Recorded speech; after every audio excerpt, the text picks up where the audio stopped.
everybody. Welcome back to the Project Manga Podcast, where we cover One Piece, My Hero, Black Clover, Mashle, Dr. Stone, and Jujutsu Kaisen, week to week. Back this week, covering Weekly Shonen Jump issues number 5 and 6. I'm your host, Igadu. What up, y'all? It's Kiko. Noxie. And Nickums. And as always, before we get started, we'd just like to say, whenever you get a second, go ahead and check out that description box down below. Down there, you can find links to all of our online communities, such like that. You can follow us on Twitter, check out the Discord community. Also, you can find links to audio listening platforms you can consume the podcast on, as well as support us through our online shop or our Patreon. And with all those words said, what do you guys think? How you feeling about this week? I'm glad to have you back. Fantastic. Yes. I'm excited to talk about manga with you in this setting again. I feel like it's been forever. Yes. Hell yeah. Yes. It definitely I thought all the is. I'm chapters glad were to be pretty back. good too. Yeah, I think this is a pretty good week for him to be back, right? Like, because even Black Clover's pretty good, right? Like, I feel like Black Clover's pretty good. Yeah. So like, yes. I'm about to rein it in now that the prodigal son is returned. I can't go as crazy. The Black Clover defender. Okay. Yo. All right. Well, shit. With all that said, I mean, I think we can go ahead and jump right into it. Yes. Mm-hmm. Let's get started with chapter. What the fuck chapter is it? 134 of Jujutsu Kaisen. The Shibuya Incident, Part 51. Let's go. How do you feel, Kiko? Shit. I love this chapter. There's a lot to digest. You know, we start off right away with like maximum technique, curse technique right away, which was previously translated as it was extreme techniques before.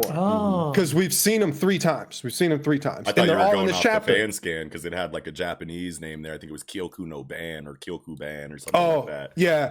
I'm just saying even the first translation, I'm pretty sure I saw with the prequel had extreme, whatever, you're right, Uzumaki actually. or whatever. Yeah. But yeah, so the 3 times we've seen it, which is it Esso? Yeah, it's Esso, right? With the butterfly wings. It's not Kechizu. It's Esso, I'm pretty sure. Esso is the one with the wings, Kechizu is the one with the double face, like giant mass of curse body. Yep. And you can see, I mean, it's right here, right on the first page, that first panel, you know, and then you get to see Jogo's fucking meteor. Yeah. And then obviously, like I already said in the prequel, Geto did this ability, this Uzumaki. So the coolest thing is that these are techniques that use that create such a dense concentration of Juryoku the same way that a domain does, but it's repurposed and used in a way that's not a domain. So you could see it as like a domain level attack. But it doesn't have all the rules of a domain. Sure. Which is really, really cool to think about. You know what I mean? Because it's like I didn't think that we were going to get an explanation like this in the power system this late. You know what I mean? Because and we've already seen it before, so it feels good. You know what I mean? But I didn't think that we were going to get like raw exposition that says this is like a domain, uses the same kind of energy, the same similar amount, dense concentration of, but it's just a different attack. So now it's like we don't even need motherfuckers to have domains. I mean, like we didn't really need it because we had simple domains and other anti-domain attacks.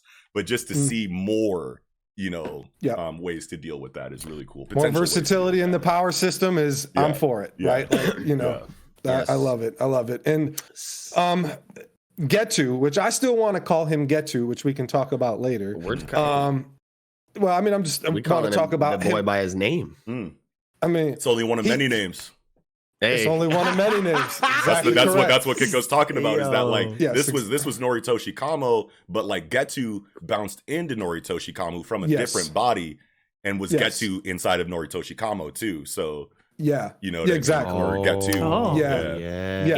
And we have another character named Noritoshi Kamo, so it's going to get very confusing. You'll just say like the elder or something, right? OG Kamo. Sure. OG Kamo. I'm calling him OG Kamo. You know what I'm We got to saying? treat him Which like is it's like the Ohio State University. Is the Noritoshi Kamo. You know what I'm saying? Yeah. You do the Noritoshi Kamo, whatever. I'm going OG Kamo personally. You know what I'm saying? Yeah. Well, so is Mahito the fuck out of here or what? Like he ate the kid. That's where I kind of wanted to go with as far as how this technique works, it seems like, right? Like, obviously you get him bunched up in your little fucking Uzumaki orb and he ate him, right? And so he said, instead, so he's like, I thought this technique was kind of lackluster, right? Because the strength of a cursed spirit manipulator is that I have all these fucking moves that I can play. Like, you really can't guess what I'm about to do. But then I'm gonna, use my whole fucking, stockpile of curses in one attack. It's like, nah, this doesn't really seem that good, right? So I don't you think know about if it you for a little have while. to use your whole stockpile in the attack. Sure, I think That's how it's he just. I don't think so too. Yeah, I think it's just like he definitely did that when he fought Yuta in the prequel.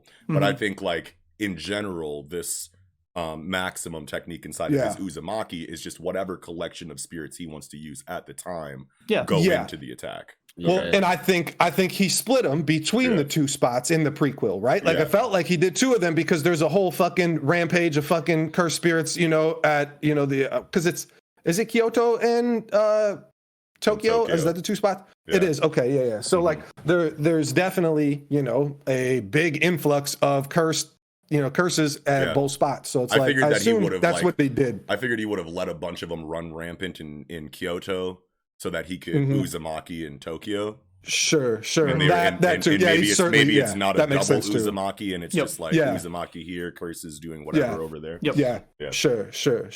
But this is Mahito on page 10. Yes, inside of the spiral. Right. That is Mahito all curled the fuck up. That's why I am. Look at his eye. Look at his eye, like looking down at Gecko. Right? Oh, he's looking down at him. I didn't even see that. Say what? I'm sorry, Kiko. Mahito is looking like down. Oh, he has a pupil. Yeah, I didn't even see that. He looks so pained. Oh, that is such a good fucking spot. Oh, that's cool. That's cool. Yeah. Damn. So the line of dialogue that I like from this though is that he says, you know what I mean, like, yeah, you lose your versatility when you the versatility that you get from being a curse manipulator by using Uzumaki.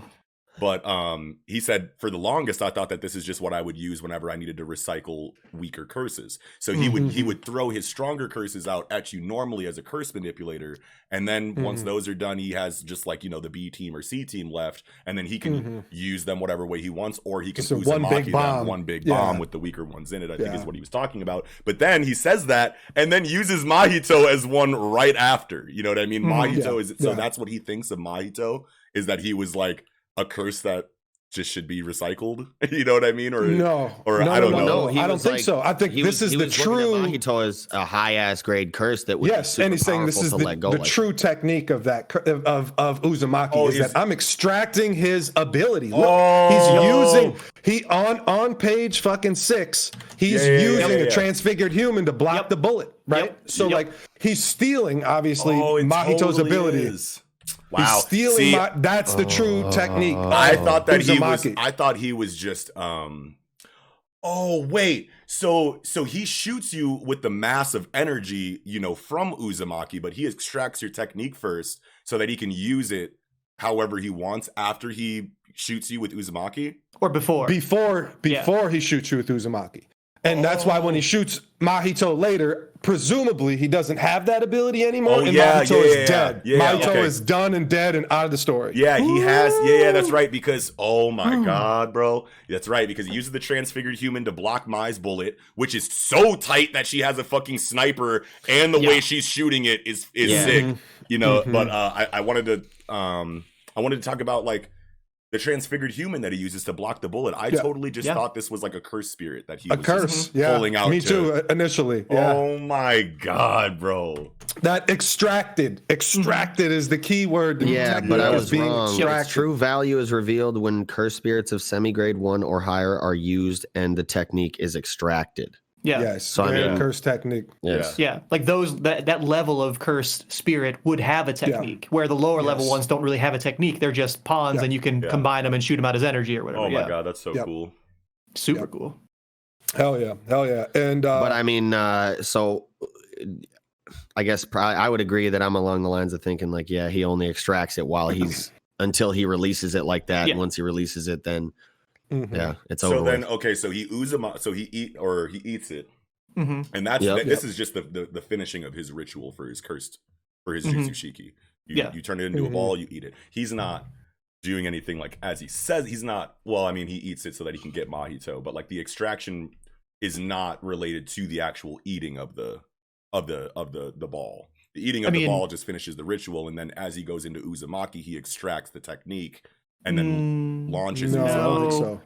As soon as he consumes the ball, he can use it. That finishes the technique. Now, while he has it in the ball inside of him, he can use the technique until he shoots it out. Oh, yes. That's pretty much the same thing that I was saying. But the difference is that I thought that he only would have access to idle transfiguration while the Uzumaki is like loaded. Oh, but I had the chapter. I had the chapter pages in the wrong order. Like anytime from when he eats it until too quickly.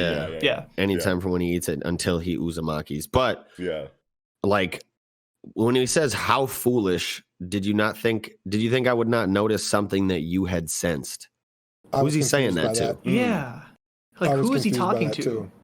Yeah. And because it looks like almost as if he's I think he's looking saying up and saying I think Geto, like the true Geto. Yes. Pink. Me too. Because of the very first panel, right? Like he starts like, why are you laughing? Oh, sorry, I realized I had suddenly started acting like him, right? Like it's and it feels like Geto, which isn't the first time. His consciousness fighting through still, still fighting back against Brain-kun, which makes also me feel like it's like the 2003 Full Metal Alchemist fucking like premise says when you jump bodies, you really become weaker, and eventually, maybe if you take too strong of a vessel, too many times, right? It would your soul becomes weaker, whatever the soul attachment, something like that. And that Geto is able to at least start to fight this back, which it'd be really crazy because it feels kind of like maybe a little bit like an all for one kind of thing, stealing abilities, like, I don't know, maybe not. He wants to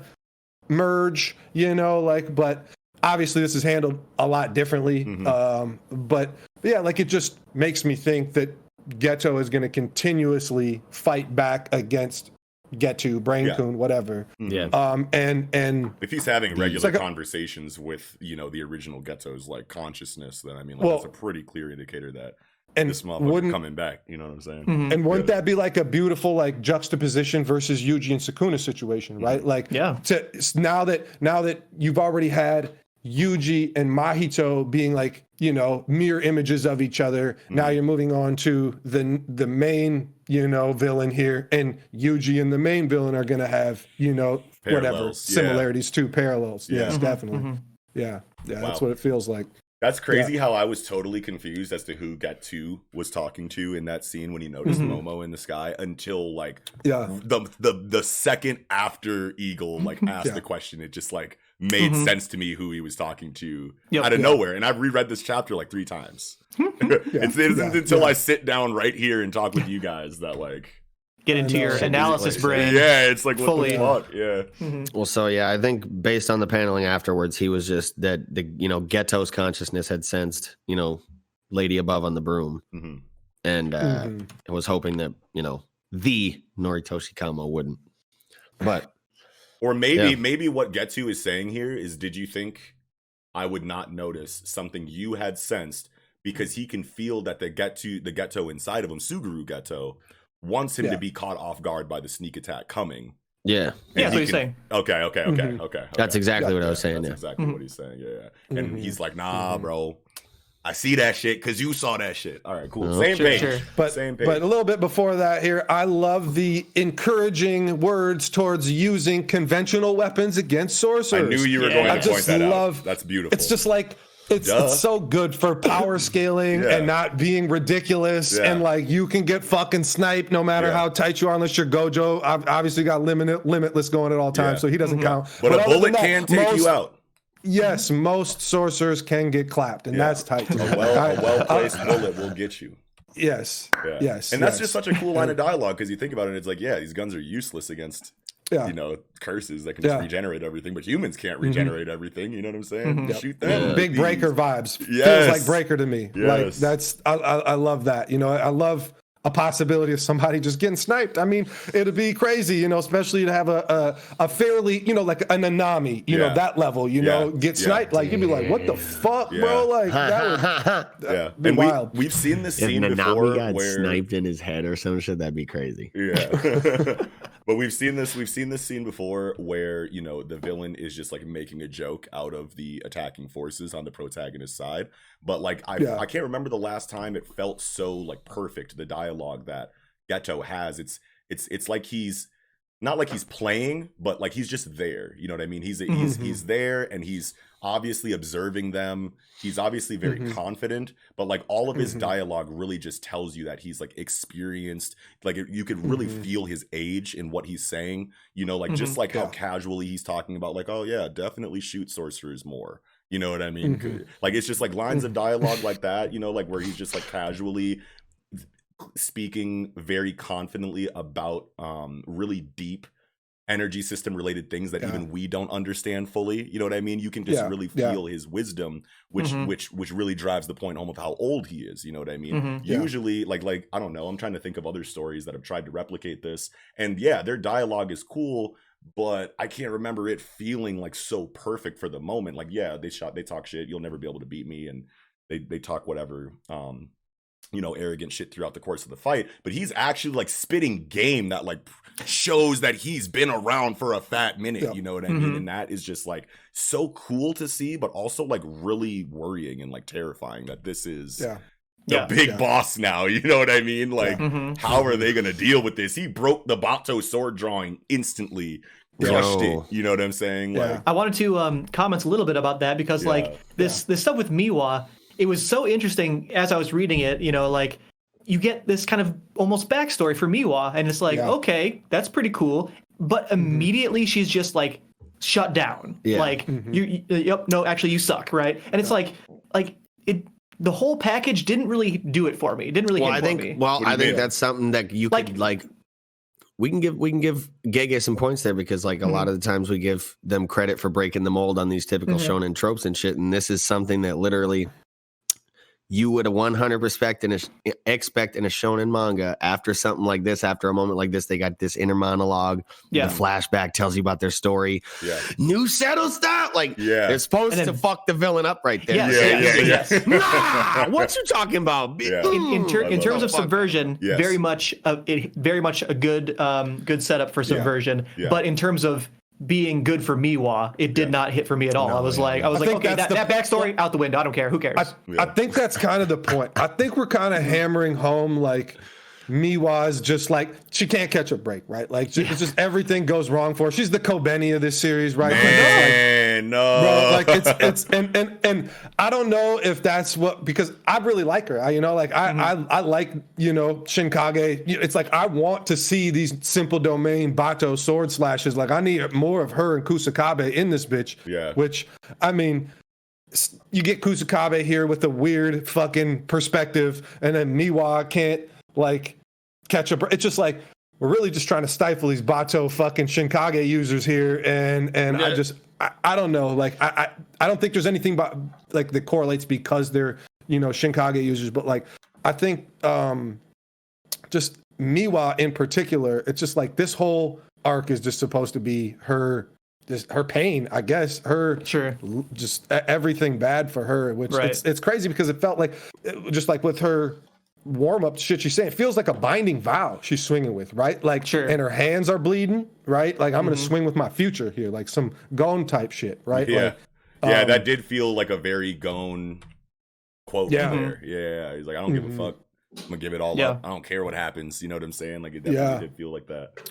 Everything, my present and future into this, even if it means I never swing a katana again. I didn't even think about going right there until you said that. Me either. That feels like awesome. Binding vow to me, that is right? Like literally, almost and yet to a T what he said. I think it's just really, really supposed to hammer, because it's like when you think of a 150-year-old, probably older than that, probably all the way to Sukuna, right? Like we can get to that part, right? But like at least as old, at least 150. Well, I would say at least 150 years from Noritoshi Kamo, because that's how long ago he was around. So like,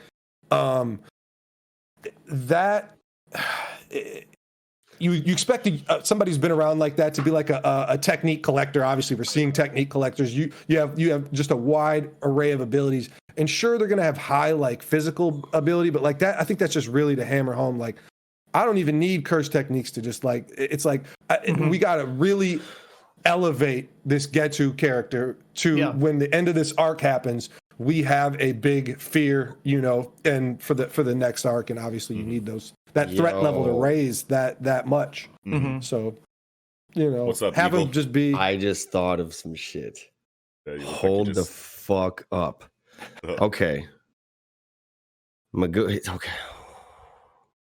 Hold on, I'm trying to gather my thoughts on this shit. You got it. Should we? We know Sukuna is really, really interested in Megumi. And that he also has a lot of curse techniques of a different variety. What if Sukuna is so interested in Megumi because he was originally a Shikigami user and fucking got all of his curse techniques through repeated use of this? What if you really do get to keep the curse technique after you Uzumaki, and he got all of his curse technique through this method? And dude, I want to say, what if in a way, this brain is Sukuna's original brain, and it is now trying to work its way to Megumi through Geto to the next fucking generation doper fucking Shikigami user to in a way reincarnate himself into an actual body that is better than his original one, but of the same ilk, if that makes sense. That's too. I'm gonna tell you right now, I don't get it yet, but I can see the gears turning, and I feel like I want to see that rehashed after more thought is put into it, because I see you going somewhere with that. I definitely have had something similar written down, not necessarily in that direction. I was kind of thinking what if Noritoshi Kamo, Brain Kun, whoever you want to call him, what if he's eventually setting up that he would like to Uzumaki with Sukuna, right? He wants to eat Sukuna. Yeah. And so he's working with Uraume to get Sukuna out because Sukuna being out would let him capture him, right? Now, I just thought that was an interesting idea. We can talk about that later or whatever. Now, in terms of your idea, Eagle, I feel like I could see it being similar to that. Perhaps how does a sorcerer turn into a curse, right? Because Sukuna was a man back in the day, right? Yeah. So what if what Noritoshi Kamo is doing now is what Sukuna did 1,000 years ago? Sukuna consumed so many curses that it turned him into a curse. It just a threshold was crossed, and now he is a curse. And that's why he has 20 techniques, and he just happened to consume say 20 special grades or something, right? And it was too much. And so then he became a curse. Well, and what if Getsu rather is trying to do that? Something like that. I don't know. I think Uzumaki itself, inside of the maximum classification of curse techniques, is something that only curse manipulators could do. The actual spiraling of the way that he does what he's doing. Maximum is the classification of techniques, so that's why we have examples of Jogo, Esso, and everyone doing that tier level of technique. Sure. Condense or of concentrating the mana to a certain point. But I think that the actual Uzumaki after the colon is unique to curse manipulators. Gotcha. So not Noritoshi Kamo or Sukuna. Yeah, I don't think. Correct. I mean, they're obviously capable of their own maximum techniques, but I don't think that they would be able to do Uzumaki because they don't have a bunch of curses to swirl into a ball. I don't know. I don't think there's any evidence to say. You know what I'm saying? I think Nick is onto something where Sukuna may have originally been a Shikigami user who did this and turned into a curse. I think that's really interesting. I mean, but I'm on Nox's side. Yeah, Sukuna obviously copies techniques, but I think that's a completely different phenomenon than Uzumaki. Different mechanism, Yeah, it's a completely different mechanism. Yeah, it's different mechanics. Yeah. But even if it's different mechanisms, it could be similar, convergent evolution, right? This guy does it this way, that guy does it that way. They're both going in the same general direction. Different methods. Absolutely. I like that. And I like that too. But just kind of going back, I'm thinking Brain Kun is from the Heian era and knows and goes back, and Uraume is too. Yeah. And they go back with Sukuna, right? Uraume and Sukuna definitely have their own side plan going on right now, right? And when Uraume jumps in here, they say, don't make me wait any longer or whatever, something like that, right? So it's well, what are they waiting for, right? I think they're waiting for Noritoshi Kamo to get Sukuna out.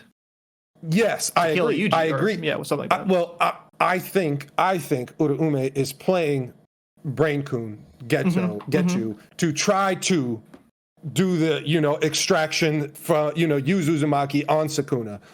I do think that, but I don't think it's... damage him enough to get him to a point to where he can be absorbed into the wall, though? Because we know that's damage-based now, right? Can we all agree? Well, we don't know, but can we all agree that's a damage-based thing? I can say Sukuna that it is looks undoubtedly that too way, strong to be taken. We saw Suguru try to take the Ouroboros Coast in the hidden inventory flashback, and it was like, it won't let me. I don't remember the line of dialogue there, but it said something about he went into exposition about how his technique works and like what level you have to be versus what level the curse you're trying to take over has to be, and he said it just didn't work in that moment or whatever. But then after Toji was defeated, after Toji was defeated, the thing is laying on the ground half dead, and then he takes it easily and eats it. You know what I mean? So now we have two instances, and we can infer that the reason why Geto was absorbed Mahito when he did, one was so that he could, grow to, the strongest level possible before he was defeated, and also because he took enough damage to be absorbed. So I can see he going to get Sukuna down there? How is he going to? Yeah. Sukuna taking damage, I can't even fathom it. Right. Yeah.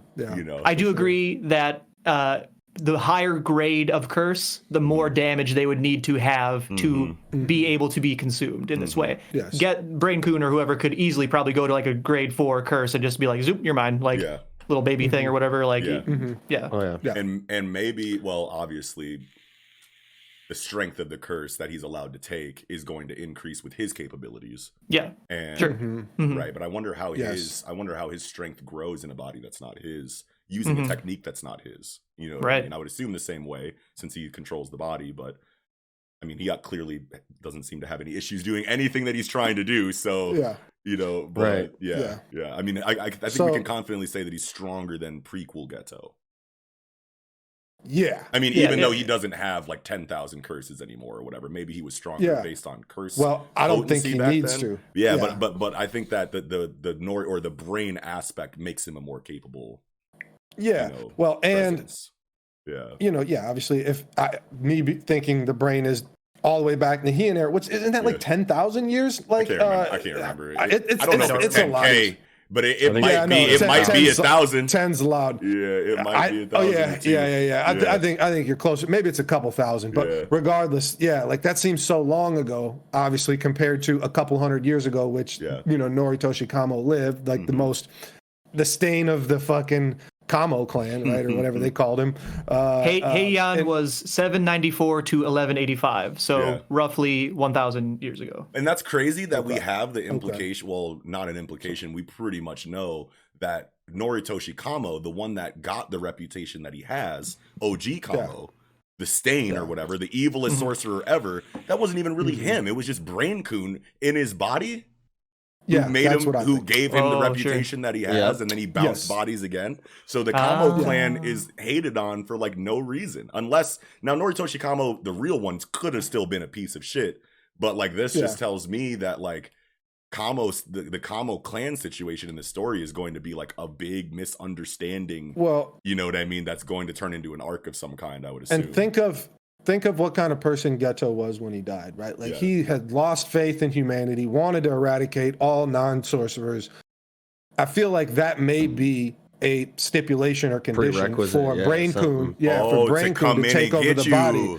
So that's why he was able to take over Noritoshi Kamo, because he also was on that. He was human experimenting. He was human experimenting and shit like that, right? Like And maybe the real Noritoshi Kamo did actually. Well, no, because Brain-kun feels like Brain-kun does feel like he takes credit for the curse wounds, right? Curse wound, death paintings, right? Yeah.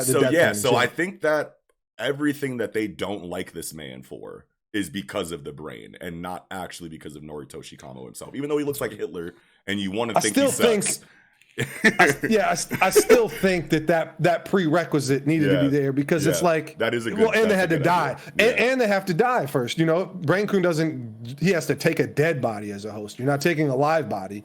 So I don't know. That's right. Right. There's so plenty of time. He could have been a total piece of shit before he died, years and then or 60 or whatever, however old he was. But because he's clearly an older man, you know, like a 50-year-old man with the scar across the head in this picture here under the umbrella. So, you know, you would think whatever, he died around in his 50s and then Brain Coon got him, you know. So he probably was a piece of shit the whole time. He probably was human experimenting because he is a blood manipulator. You know, that is their curse technique.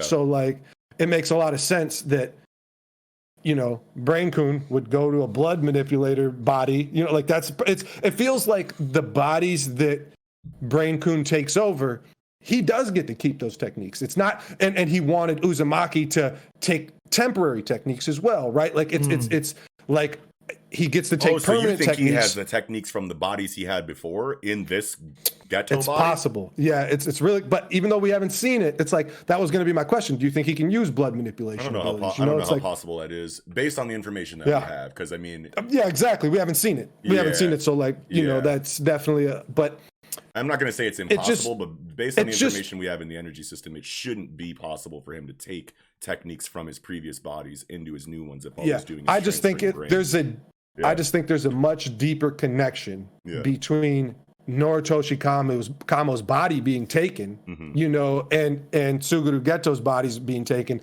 That are it's more than just these guys were both like, you know, they've strayed from the path of morality greatly. You know, I think it's more than just that. Like especially in Noritoshi Kamo's, because it's like you take this body over that has this ability, right? Like I don't think Brain Coon is willy-nilly taking bodies just because he needs to, right? Like he took the Kamo body because he needed that curse technique. And not to say that means that the curse technique has to follow to the next body, but I just think there's got to be a deeper significance than just conditions, you know, like Brain Coon is doing some other shit, right? Like Brain Coon may have been the one to invent the you know, death paintings, as we say. Maybe it was Noritoshi Kamo that invented like not cursed wombs, because cursed wombs can just happen, but like maybe, I don't know, just kind of starting to figure it out or whatever, and Brain Coon taking his body over to finish the research or something. I don't know, but like I don't. It just feels like there's deeper reasoning to why these bodies have been chosen, right? And we were talking, and you were talking about how, or we were talking about how, like, we don't know, you know, if Noritoshi Kamo was an asshole and then got took over by Brain, or if he was an asshole because of Brain. But what you just said makes me think, because if he took Noritoshi Kamo's body because he wanted his curse technique at the time, what would he want his curse technique for at the time if it wasn't to create the death paintings? Sure. So like, because he puts his blood, or the curse spirit. I think they explain it in this chapter. The curse spirit impregnates the lady, and then Noritoshi Kamo put his blood in the mix, so he has three parents. Yeah, that's what he said. So I think that Noritoshi Kamo sucks specifically because of Brain. Well, I think that Noritoshi Kamo was doing this research, was doing human experimentation, things like that to get to this point. Reached the death painting level. Hasn't reached the death painting level yet. And then Brain Coon takes him over specifically because Brain Coon knows he's been doing this research. He has the knowledge, because we know he takes the knowledge of the body too. We know that. So you're taking the knowledge of the body plus the technique that's needed to do it. And now you're going to live for this 150 years between then and now. He created all the fucking death paintings, right? Like Brain Coon was creating them as it went, because the death paintings were created 150 years ago. They were just born recently because they were forced to be swallowed by a human when they steal them from Jujutsu Tech, right? So like they were just born into a human body, but they've been a cursed womb death painting in a fucking test tube for 150 years. Fat minute, That's so cool. It's rereading definitely coming for deeper sure. shit. After this chapter, definitely deeper shit. This chapter really makes me want to reread the series again. Definitely. I have a question though. So after he coils up Mahito, and then on this page on page 10, curls it up. Yuji's like, don't. Momo notices what's going on, and then obviously this is the panel of Kusakabe stepping in front of Miwa to block the damage, which we then see in the next page. But then it comes out of that damage, and there's a cratering hole there. So like I was confused by this, and I feel like I have no reason to be confused, but I am anyway. So I'm wondering, where is like okay, so Kusakabe and Urahime and Momo and Miwa are standing there, and they're on surface level, right? They're not in this cratering hole. So this cratering hole, like Kusakabe blocked this attack, or did like what happened here? Yeah, the little with a little know-how is like a interesting statement, right? Like, what was the know-how? Was the know-how to save Miwa, to have the skill to save Miwa, or was it, oh yeah, you knew how to use your technique to redirect my technique away from Miwa, and that's like, you know, I don't know, it's hard to say. I took that line of dialogue where he says, "New shadow style, huh? It's certainly nice." Facing someone with a little know-how, because Miwa obviously has no know-how because she said new shadow style and got her sword broken. Then he sends the Uzumaki, and the real new shadow style mentor of Miwa, Kusakabe, stood in front, and he was like, okay, a real new shadow style user is here now, I think is what that dialogue means. But still, like, look at the crater. Like if Kusakabe is standing in front like that with his sword out, I feel like he blocked the brunt of the attack, and then the damage went behind them and then exploded this crater, and then they're standing in front of the crater, but they're not visible in the ghetto panel anywhere. That would imply that, you know what I mean? Like where are they in space, bro? Yeah. You know what I mean? Like, what is going on right now? I have no idea what is happening in this page. I think they're just across the crater, because like if you look at the little clouds across the crater, you can see the little silhouette of a man in there. Good one. Thank you. Very good. There it is. That was the one Nicely detail done. I couldn't fucking see. Well, I was like, they're either in front of the crater, behind the crater, or at the end of the crater, or they're at the bottom of the crater, period. So it seems like to me too, like since you have Utahime and Momo here, like they all like came and like picked her up and moved her, and well, Kusakabe's blocking, like they all, it's like a group effort to get Miwa out of there. Those two are protected. Well, Kusakabe's blocking and getting pushed back, you know, possibly. Yeah. Oh, sure. You know. Yeah. Okay. And yeah. That is just one where I was like, Gege, I don't think you showed us enough there. but now that Eagle has now that Eagle has pointed out the very faint outline of a person in the smoke. In the background, I can now Nicely see done. it. Thank you. Good job, bro. And then we go into this panel with my. I got anytime I see Panda, man, I'm so goddamn hype, bro. I love Panda. Yeah. How do you guys feel about? Okay, so Choso's here. Obviously, he pulls back up. You know what I mean? And obviously he's thought about his fight with Yuji for a while now, and I remember the chapter previous, and then the chapter at the end of the Yuji fight, he had all these thoughts like, what is Yuji Itadori? And I had a comment about how I mentioned that Choso, no, like the reason why he's like, what are you, Itadori, in that last chapter was because the effects of the memory manipulation are still there, but Choso knows, just from like the context of the situation that he's in, that his memories can't be real. So I said that he knows Yuji is not the Yuji in his memories, but the ability is still in effect, so he's having an existential crisis anyway. But it seems here that he was not fully believes it. That was not the case at all. He like legitimately fully came under the effects of the spells.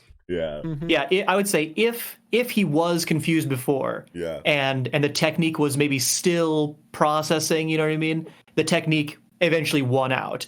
But I could also say that like what he was wondering is like what is Yuji? Like, is he also a Curse Womb Death painting or whatever, or is he my actual biological brother kind of thing? And I would assume he's figured out that he's not a Curse Womb Death painting, but maybe he still thinks he is a Curse Womb Death painting. Well, if the technique won out, then he would think that he's a Curse Womb Death painting, because that technique like makes you think that he's your brother. You know what I mean? And if, you can have brothers, biological right? brother, but I mean, like for Choso, his only biological brothers are the other death paintings. So he thought. Or so he thought, sure. But he wouldn't have like an epiphany now that he has real biological siblings and that Yuji could be one of them. That's I'm saying. I'm just saying that's the technique. The technique is Yuji isn't a brother, and now he thinks he's a brother. Oh, okay. So you're saying so he connected those dots for himself. Okay, so you're saying the technique either makes him think that Yuji is also a curse womb death painting, thus making him his brother, or that the technique makes him think that you're a biological brother. Okay. Exactly. 100%. Okay. Yes. My bad, bro. I was like, wait a minute. Let me get in this then. So I've said this before, and it really still feels like Yuji is a hybrid curse wound death painting human, and that's why he can do it with. That's why his technique works with a curse wound death painting and a human, like it worked with Todo. And they are brothers. They are spawns of Noritoshi Kamo, Brain Kun, whatever the fuck, like in some way, in some distant way, and it just feels like he can align, because it's like, why hasn't this worked on, like, why has this never happened to Mahito? He's fought Mahito a good couple of times. Why is this technique never activated on a curse? It's only worked on a curse wound death painting. Yeah, or a human. Also, I mean, the conditions are also specific, right? Yeah. Like what I said way back in like the spring or whatever, right? When I first thought of like the conditions. The two conditions I thought of at the time were the target has to ask you personal questions that they do care about the answer, and Yuji must answer them truthfully is condition 1, and 2, Yuji has to get knocked out. Yeah, he has to be entirely beaten by the person. Right. So maybe he's been knocked out, but there's never been a situation in which Mahito has asked a sincere question that Yuji gave a sincere answer to. I think we could probably go back. I can't think of it, but it feels hard to believe that they didn't. They've had very meaningful conversations throughout the story. But Yuji did ask him a question. Yuji being sincere, I think, is the key here. Why would Yuji be sincere to someone he hates? True. Right. That's true. Where in the Choso situation, he did feel, something from that question, right? He did feel something, and with Todo, obviously, it's just a totally different situation. What's up? I was saying he felt bad about killing his brothers. Right. So there was some sentiment there. There's going to be no sentiment there for Mahito because he doesn't fuck with Mahito even a little bit. But my two conditions are just theories, obviously, and it could be that that you couldn't do it to a curse, but then of course, like, is a curse wound death painting 100% a curse? Isn't it part human? So wouldn't that also? It is part human. So then the common denominator is that you have to be human. Yeah, it could be. Sure. It definitely could be. Yeah. But it's hard to, like, I guess you can still classify them as human. Those, curse wound death paintings in the vial were swallowed by human. But maybe it's that take human over the body. element that allows the memory manipulation to rock. Yeah. Sure. That's a cool thing to think about, though. Like, we still. At the end of the day, we still have no backstory on Yuji, right? Like, and his parents are alive, I'm sure of it, or he doesn't have them. Like, either they don't exist and never did exist, like because he is some kind of manufactured being, or they're alive, and it's just like I just feel like, or they died and they were way more significant to the Jujutsu world than we would have originally thought. Yes. Yeah, but then you're in the Naruto hole of how do you have such important parents that died and did some great deed for Japan, and you just don't hear about from anybody. Maybe they never told the world about their son. Just because they're in the Jujutsu world doesn't mean they're doing good deeds. Because we see, the other sorcerers that came out of the woodwork because Gojo got sealed. They weren't a part of any high school or any kind of like legitimate faction. They were just motherfuckers with power that used it the way they wanted to because there was no law against them. You know what I mean? What are you saying, Eagle? Yeah. I was just saying I don't think it's too outlandish that they would have, even if they were like high profile sorcerers, and this might even make more sense because they want to keep them away from the world, that they live in. If they had a kid, they would never tell anybody about it. Just keep it a secret and give it off to the grandpa to raise in secrecy in the real world or whatever. Maybe because the technique is too powerful. Like, if you could actively, if Yuji really knew how to use it, that's a quite powerful technique. You could easily go evil with that. You could easily take over the world with that. Now that could also, assuming Brain Kun can take over a curse womb death painting and use it as a body, explain why Yuji is a curse womb death painting. Because like Noritoshi Kamo is like trying to breed a new vessel that he wants that technique really bad or something. Yeah. But I feel like you guys brought this. Yeah, I was gonna say I feel like you guys brought this up a little earlier, the Uraume thing. Yeah. Kiko said that Uraume was pulling up to this fight. Period. Yeah. But at the same time, it feels like everyone who is willing to fight and conscious is here. So it makes sense that Uraume would pull up if everyone else in the arc that's still matters is pulling up. But it's still cool that you I think because they did not need to pull up. They definitely did not, especially with how sneaky they kind of have been the whole time. Yeah. Well, and I think that supports. Who was it earlier that said something about Uraume wants Brain Kun to come in contact with Sukuna in some way? Yeah, I was saying, I guess we're both. Yeah, I think, or Sukuna maybe wants to come in contact with Brain Kun or something. I think, the way Uraume, the placement of Uraume, where they show up, and kind of when supports that because he's getting in the way of something that would obviously Choso's coming in to try and fight Getu right here. He's saying like, nah, don't make me wait any longer. Right when Getu is about to confront Yuji, and they're about to do some stuff. So I think Uraume wants to have Getu and Yuji / Sukuna have a confrontation. For what reason I don't know. Probably Sukuna's ulterior motive because of the conversation they had when Sukuna was out that we didn't see. So yeah, there's some stuff going on here. Dots connecting. Yeah. What do you guys think happens next chapter? Because this is a big confrontation. Literally anything can happen next chapter. Literally anything. Like there is no definitive outcome here. It's almost setting up Getu versus Kusakabe and Uraume versus Choso. But it seems too straightforward. Well, Getu versus Kusakabe is a wash. Yeah, it's a wash, easy wash. And I guess Uraume, I really believe Uraume is going to kill Choso here, and there's going to be some big shit, like some info that we're going to get because of it. Like there's going to be, I just think that Choso dies next chapter. Choso is too big of an obstacle right now for what me and Nick kind of believe are Uraume's behind the scenes fucking plan with Sukuna to get Sukuna to be at least to try to fucking I don't again like the logistics of how Getu gets into Yuji to try to pull Sukuna out and then Uzumaki him is well beyond me. I don't know, but like I just really think that even if that's not exactly what their meeting is very important, and people are interrupting Getu's time with Yuji, and people need to get dealt with and wiped off this map. So I had this thought just now, and I just have to say it just in case it ends up being true. Yeah. But someone said Uraume is going to kill Choso, right? Yeah. What if the plot relevance of this whole combination is that there's another aspect to Yuji's ability.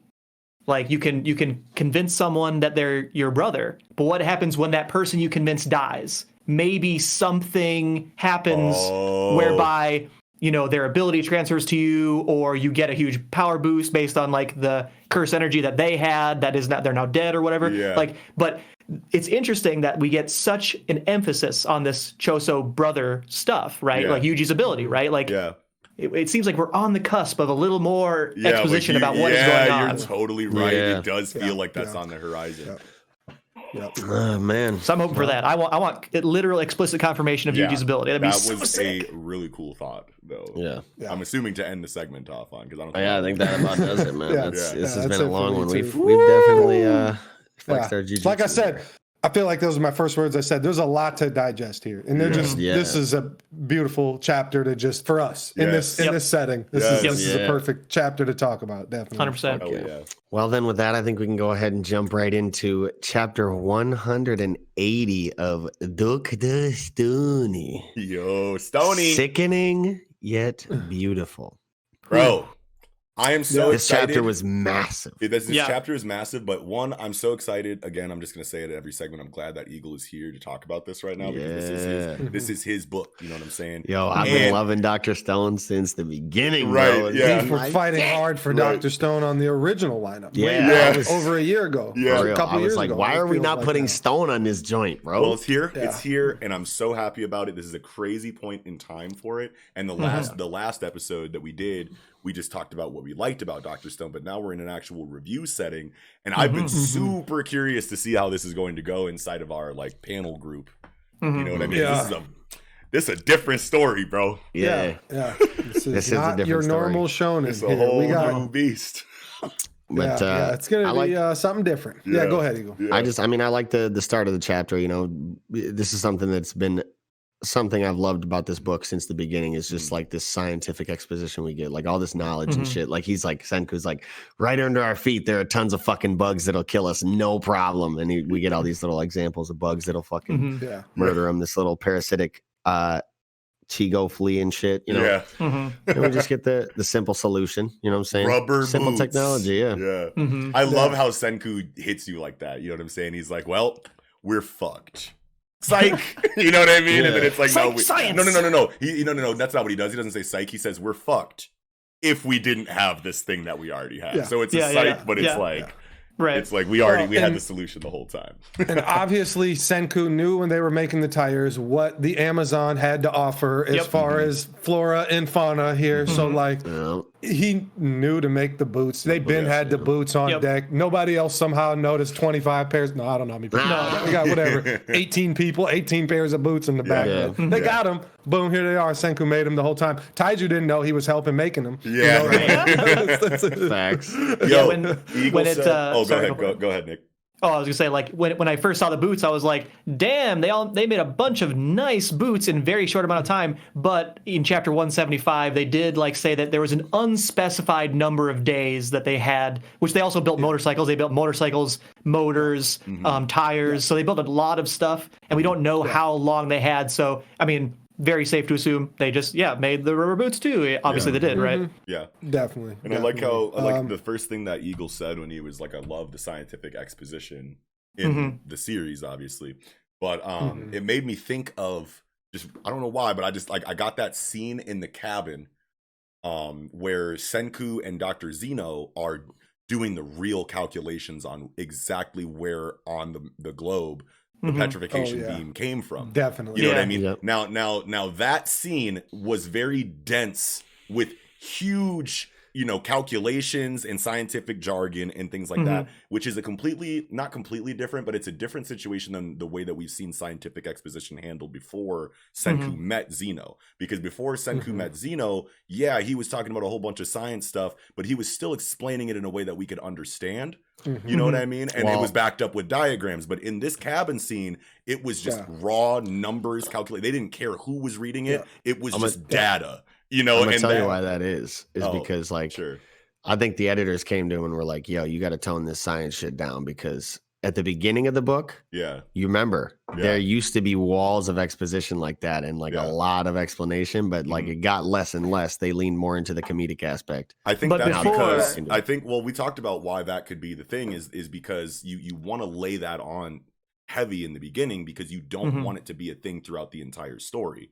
So that you lay heavy, huge walls of text during the point in time where people are the most curious to see what the story has to offer, so that they don't run away from walls of text because they're so, entrenched in the idea of seeing what Dr. Stone will do. But now that we're in the 180s and we know what Dr. Stone is doing, we've had this story for 200 chapters. We don't need walls of text every time. Like we know that the materials are there. We know Senku knows what he's talking about. You've already captured us with the scientific element of your story.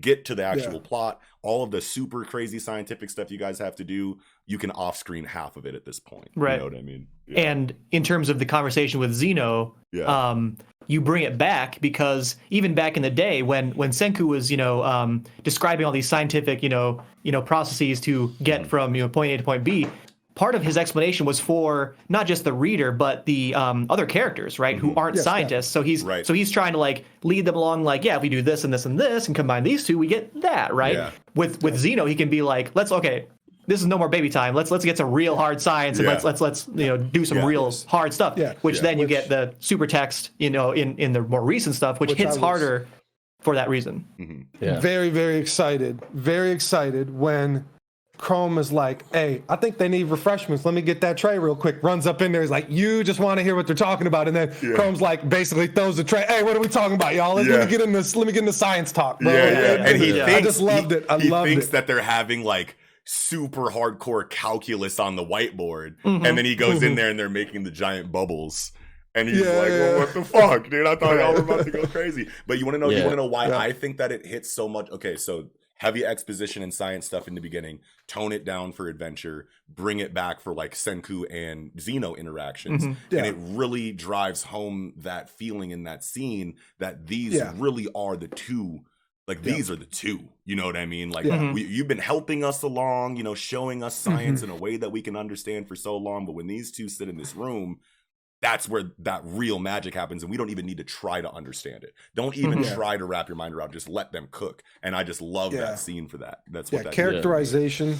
Characterization in this story deals a lot with how dumbed down of an explanation do you need? Like that's part of characterization, right? Like obviously you need no explanation. Zeno needs no explanation on what Senku's talking about. Chrome needs the least amount of explanation, but still needs some. And then down the way, Ryusui's pretty high up there. There's going to be characters that need less of a dumbed down science explanation for them. So that is also part of their character, which is a great way to help the reader. Authentic. Yeah. It's a great way to help the reader understand what's happening, because just what you said, Kiko, Chrome needs the least explanation. Yeah. So he is going to, once the confusing concept is thrown out there, Chrome is going to go, yo, I kind of get this, but not really. So they explain it the way Chrome needs it. Then Kohaku is going to be like, yo, based on the way Chrome understands it now, I still need a little bit more help. Then they explain it the way Kohaku needs it. And you get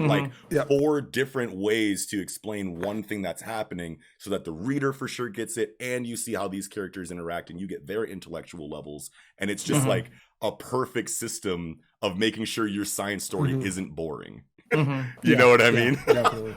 For sure. Oh my God. Back to the chapter, the first thing right away, the evil science team wanted him to take a direct route. So they, put full pressure on him just so they had to peel out, go in a straight line, what direction they're going to. And then Stanley's like, their escape route is ellipses. So he knows what it is. It just seems weird. I feel like a little bit there because I felt like the escape route was already mentioned, obviously by our protagonist team, but even I don't know. It just felt like wasn't it pretty clear that they were going to follow up to go straight to the Amazon River? I don't know. Stanley knows exactly where they're going because Zeno told him with Morse code. Yeah. Okay, there was that too. Yeah. I thought that this scene too of them forcing him in a straight line was also part of his deduction. It felt like it was more than just he was told and that was it. I felt like multiple pieces had to be pieced together for Stanley to deduce what their route is. I thought part of it was they just flew a plane right after him, and then you can in the plane you have a high elevation, you can see kind of in the distance where they're going, and it's okay, now we did that, I know where they're going. Well, on top of going in a straight line, obviously they're not trying to juke you or hit any cuts. They're going in a straight line. You've seen it from the aerial view, and you got Morse code confirmation on exactly where you're supposed to be going. So many reasons why this should not be, ellipsed. You know what I mean? Yeah. But to go a little ahead or whatever, after Tsukasa kills this anaconda or whatever, there's a very subtle. I wonder if this is meant to be a hint of something. But Zeno is burning something. He's burning some plants to kind of make a smoke that will keep the bugs away. And but I'm wondering, is he also leaving a trail? Is he leaving some smoke signals? You know what I mean? He's trying to act, as much as he can, as if he's a good guy, but he's actually kind of giving them clues or whatever a little bit. Yeah. Most likely, yeah.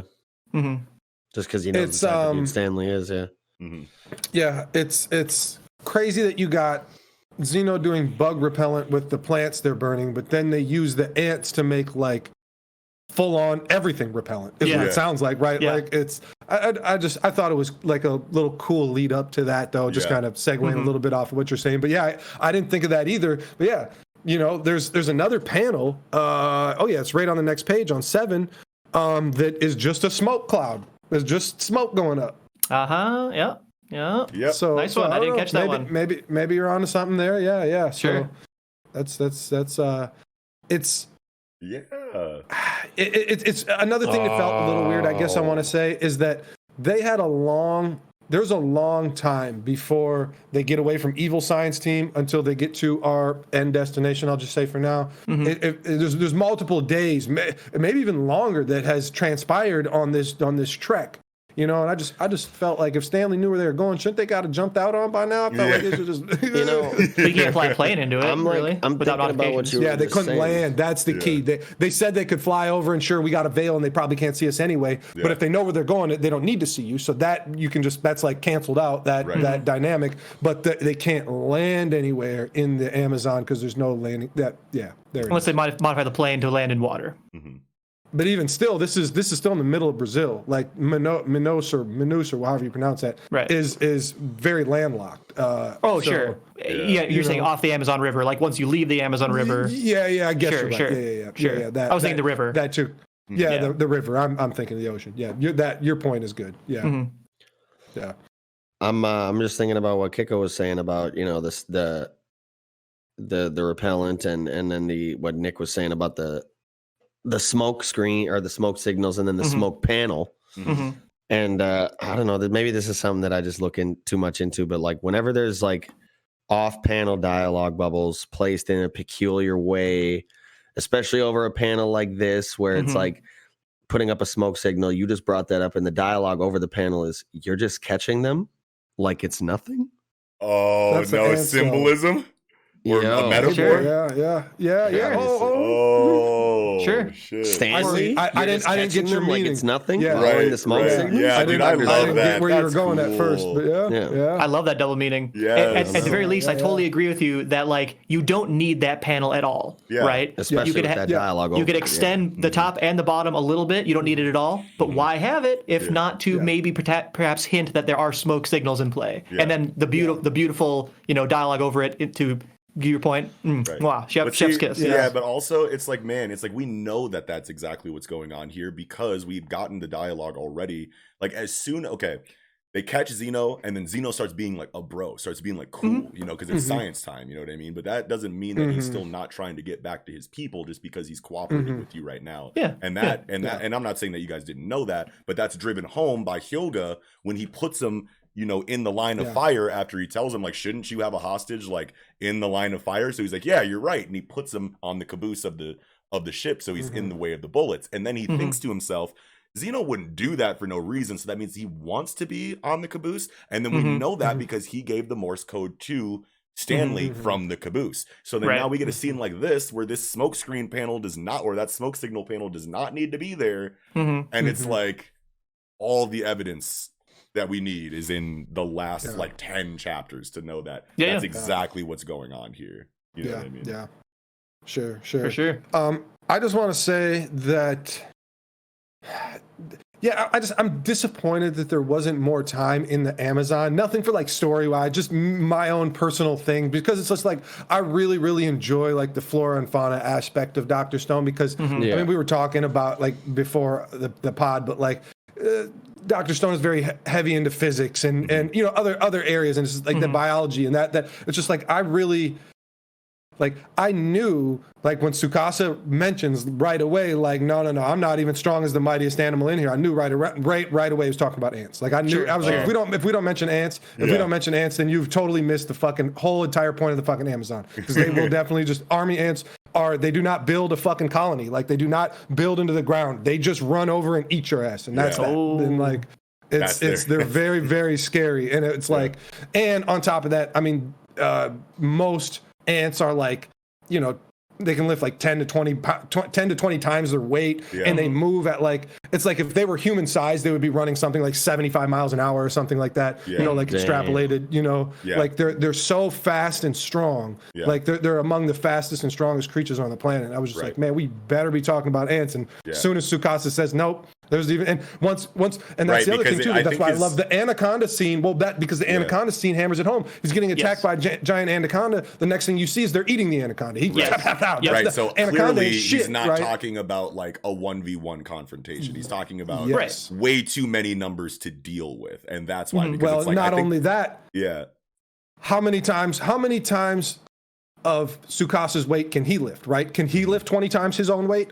I doubt it, you know, like, I don't know how, I mean, sure, this is a shonen and it happens all the time in a shonen, but like, regardless, it's just, he could this be story talking is about far more grounded scale when he says, I'm far from the strongest thing. Okay. I do think he mostly meant the eating aspect, the college aspect. The army verbiage that he uses is, no, not even I would stand a chance against the kings of the Amazon and the world's mightiest creatures, army ants. So he's just saying, they would overwhelm and kill me based on their numbers. There's too many of them, I can't kill them all.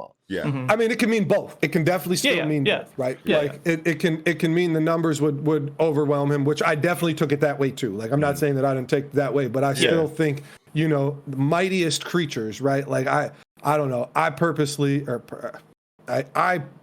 think that just, I mean, you can put an ant in a battle arena against another much bigger insect, and like one of these South American army ants, and they will fucking kill that thing and rip its arms off and shit. But like they're very strong. Like that's well, you could there's some credence to that because of Tsukasa's character, that he might value the ant's ability to lift, you know, weight based on its body proportions. But I think, I don't know. You put an ant against an insect, it's going to win. But like, you stomp on an ant one time, it's dead. So I think he's definitely talking about just the 4K TV and watch a bunch of nature shows. That's all I got to say. Is get 4K TV and watch a bunch of nature shows. Put me against one army ant, I'm not scared in the slightest.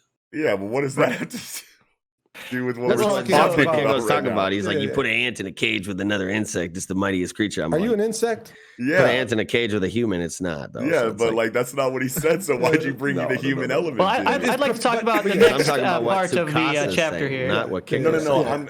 Okay. I know. Yeah. It's fine. Yeah, let's move on a little bit. Yeah.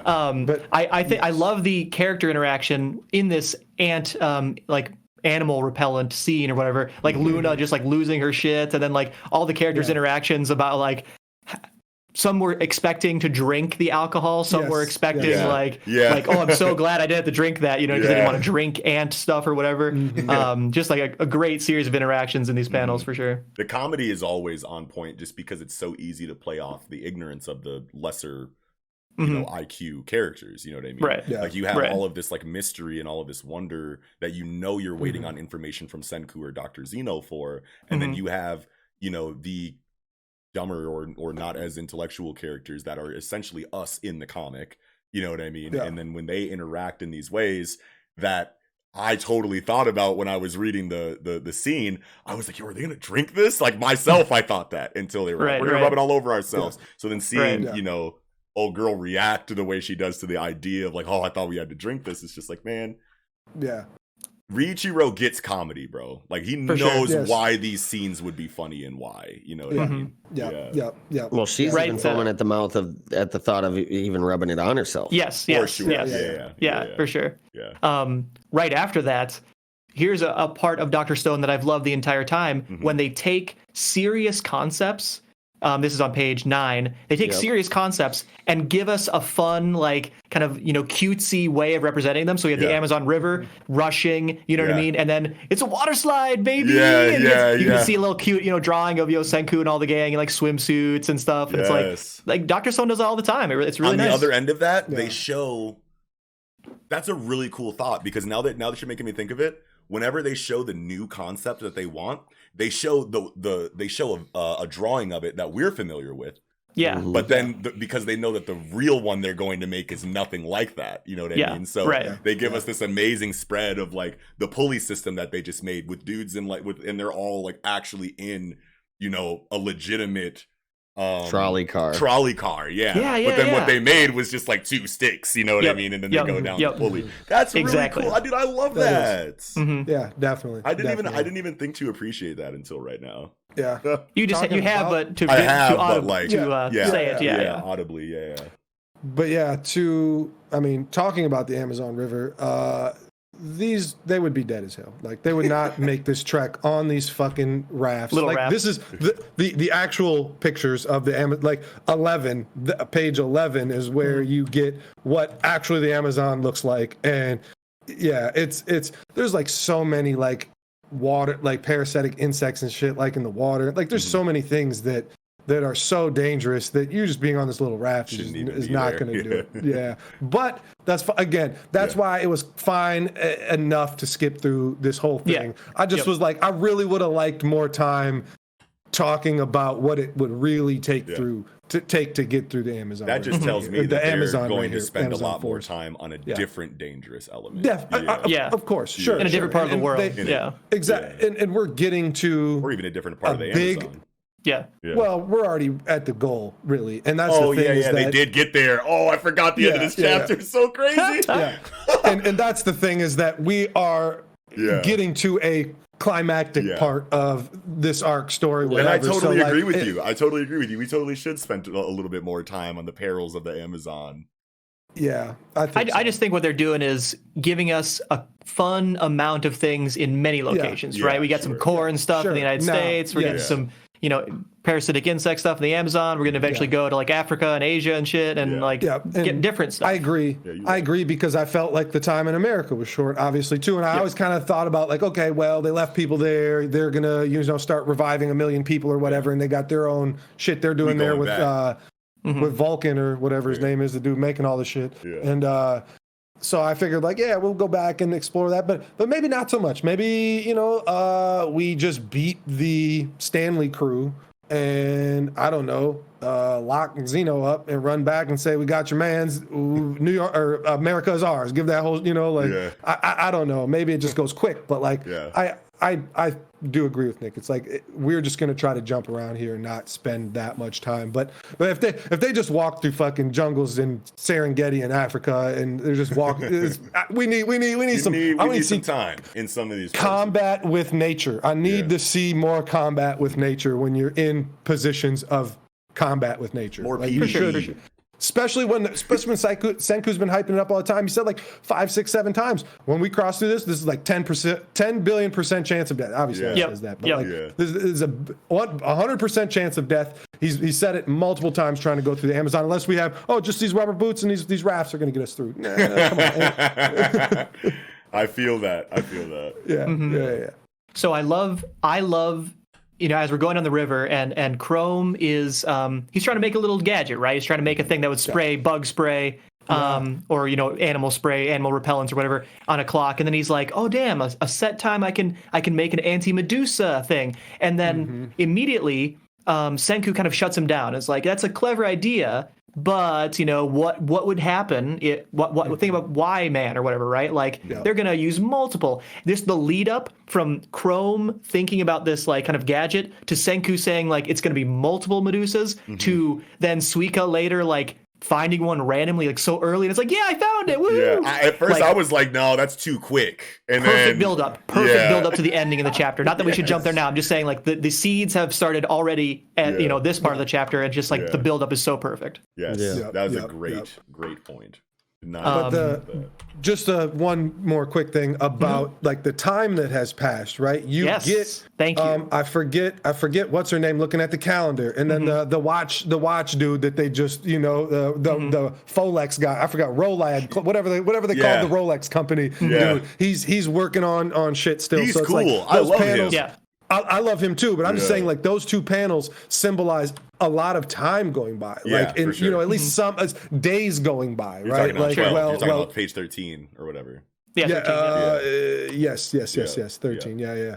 So time is. I love seeing for our first official review of Dr. Stone. I love seeing this calendar with the date because now we get kind of confirmation that almost in over the whole story, almost 4 years have passed. The story begins.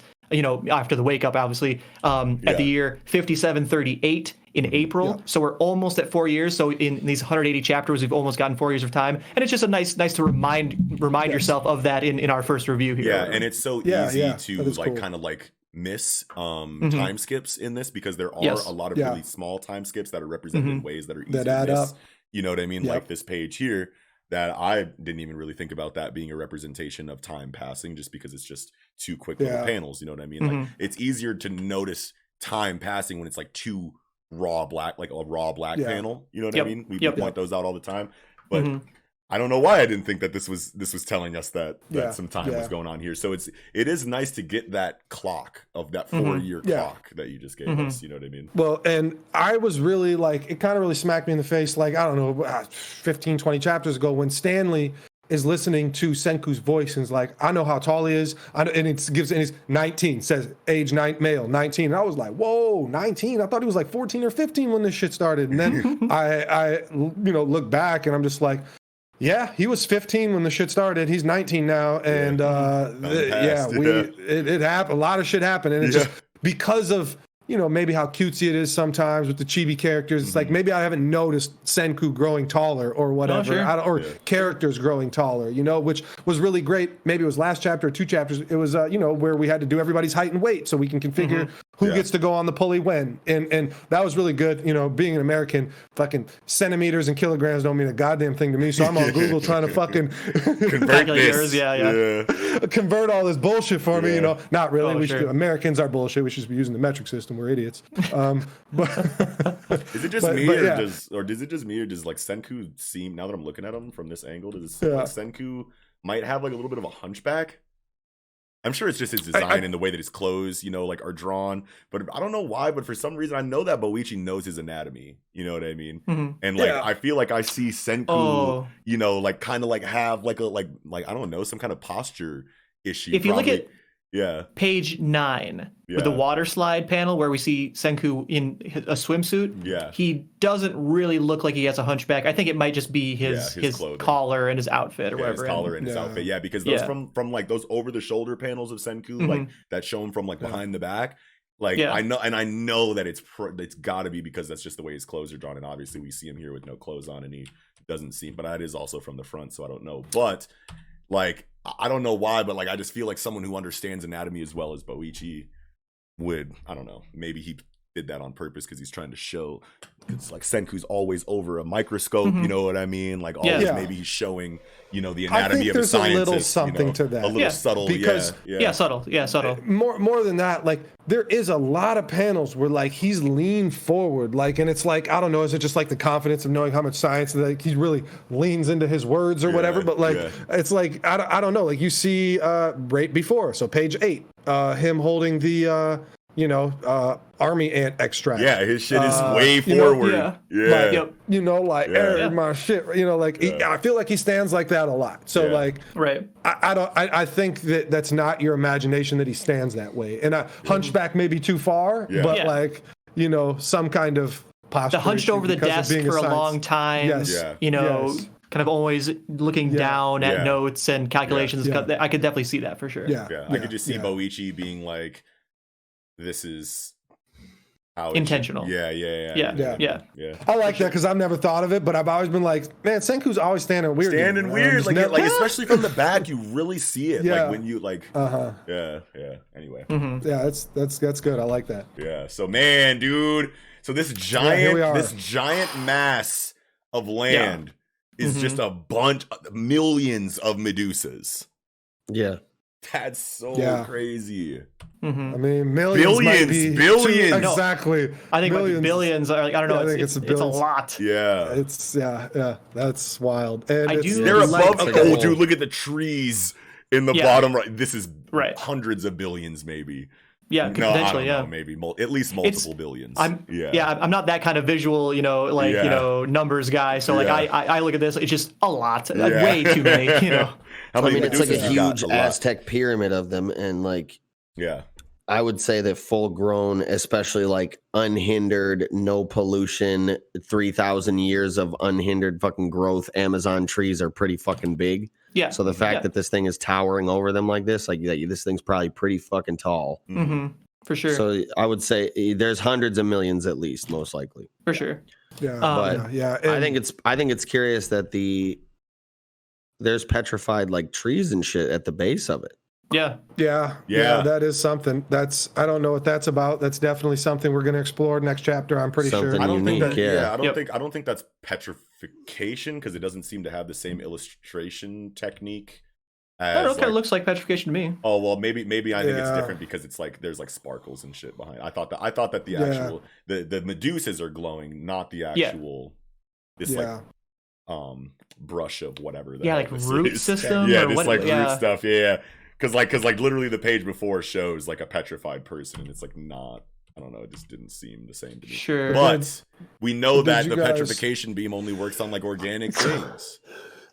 Or, I mean, not just that's why I thought it was birds. Humans and birds. Yeah. That's why I thought it was curious. Yeah. Oh, sure. Yeah, because and it is weird. Yeah, that is a weird thing that I just thought you mentioning it, like only affecting those swallows. That Senku was able to use the information. Hey, I'm gonna talk to our buddy Zeno over at NASA, and whatever they figured it out. I don't whatever, but it was like it was only a certain type of swallow in humans, right? Yeah. Like, so, I mean, that's just, interesting. Yeah. I'm sure we will explore later. Oh, that means that you can program it to target a certain thing. Yes. I do agree. Species. Yeah. And, but my big thing here for this entire chapter is the shape that all the Medusas are in. Are they covering a Mayan fucking temple, pyramid of some kind, some ancient fucking civilization that was way beyond their years of technology, and something from the whatever their era is needed as a catalyst, more than just all these Medusas just get to cover the world right now. Somebody just goes and yells that from the top of the fucking mountain, and then all these Medusas activate, and then what? Y-Man throws a fucking, a ship comes down and a fucking, intercom comes out. Like, I don't know. Like, it just, I feel like the shape of the mound is very interesting. Here's my theory of what the shape is. So we mentioned that Y-Man would use multiple, of these attacks or whatever, to make sure that everyone for sure dies. To me, and I don't know, it's hard for me to fully judge, but to me it looks like from space, 100 million were dropped, like only 100 million, and it made a pyramid. And then you drop exactly in the same spot another 100 million, which would like push out the bottom pyramid and put a pyramid on top, and you keep repeating that. So you like maybe like 6 or 7 rounds of like 100 million or 100 billion Medusas in groups, right? Perfectly in sync or something. I don't know. It's hard. It could be a Mayan mound or something. Much sense to me though. I do feel like that's what happened. Just I don't know. I mean, I don't know exactly. I don't know exactly about the process of how it happened, but it does look very layered intentionally. That this goes off, then this layer goes off, then this layer goes off. Oh, sure. We had that explanation that we just got 3 panels ago, or 3 pages ago. So it makes sense. Each level is another second, 5 seconds, whatever, and another beam goes off. Because this is assuming that one Medusa can't hit the whole planet. So the reason why it hit the whole planet is because there's a giant mountain of them going on multiple times. But there's multiple layers of multiple mountains, right? Yes. So this top layer is going off. Then this top layer the second layer goes off 5 seconds later, and then 5 more. But I guess my question is why the entire layer at once simultaneoely. Sure. Yeah. I mean, maybe because the energy necessary to cover the whole planet is so big or something. Okay. So one can't be as big as the planet, which is kind of like what we were supposed to think happened before we found out about this multiple Medusa system. Yes. Yeah. Okay. Definitely. But considering like that, the Medusa has a battery, right? Like it only has so many charges, as we've seen from the past stuff, and the dude's tinkering on the thing right now, and it had like 1 charge left or something. The fact that it has charges implies to me that a single one shouldn't be able to cover the whole planet, right? Like, doesn't have the energy necessary. You could say, you could tell it, 500 billion kilometers for 2 seconds, and it'll only go 500 and then die. Yeah. Okay. And somehow they can sync up together and combine their energies in some way. I like that. Yeah. We'll definitely find out next chapter. I think the shape of the mountain and all of the stuff we're talking about right now down here. I think we'll get some good confirmation next chapter. Next chapter will be a big one for sure. Definitely. Fuck That's all I got. That's all I got. I'm good too. Yeah, me too. Well, with that, then we can go ahead and get right into chapter 45 of Mashle, Rain Ames and the Most Thrilling Magic User. This chapter slapped. This chapter did and slap. it confirmed a theory that we've had. I'm sure everyone has thought this at this point, but I feel like it was really early in the series when we first said that, like, speculated upon whether you could gain lines. Yeah, gain lines, like, you know, and how you gain lines. You know what I mean? Like, it looked like, now this scene kind of confused me because the Wahlberg, right? That's his name. Yep. He's talking as if he already knows. Yes. But then it looks like this new line is being born for the first time on the next page. So this is him saying that he knows that Rain Ames has the potential to be a triple liner and just hasn't reached that point yet. Oh, okay. Nope. Okay. I don't think so. What do you think? I truly believe You that can conceal the lines. yes, you can suppress by suppressing mana. You're suppressing lines by activating mana. You're activating lines. Bro. And that's why these double liners that are born gifted don't even know they could suppress their mana down more. And they're just huge. they're always just up here at that level. And that's why you see Abel with 2 Abel was born with 2, but he has a third one. And though we never seen it activate because that wasn't meant for us to see at that time. Yeah. It's just really got to hammer that home because Wahlberg has 1. Yeah. What? Yeah. You got Dumbledore with 1 over here. What's that all about? Right? He's suppressing 1. He's suppressing 2. He's suppressing 2 or 3 or 5. I was gonna say, what if he's suppressing 9, bro? Like he comes out like it's based on your total mana volume. Yeah. Potential. Or your total. No, not your potential. Your total at the moment. Yes. Not your potential. And even more than just maybe mana. Like it's maybe a little deeper than just mana pool. You know, maybe it's prowess in some way. You know, so big. This is so big. This is that makes this my favorite chapter of Mashle so far because it's like you really like an energy system isn't supposed to be this deep in a gag series. You know what I mean? Like this is something that you did not think was going to be a thing when you started Mashle. And just the fact that that's what I hoped from Mashle when I started reading it and it's happening is so fucking awesome, dude. Like so great. Suppressing mana and hiding lines. Yeah. Come on, bro. I love that. Yeah. Absolutely love it. That's Hunter as shit. I just want to see in a gag magic story. So here's I'm just like ga all the way. Oh my god, bro. That does lead to another possibility. What if we could suppress all the lines and you don't even know I'm a magic user?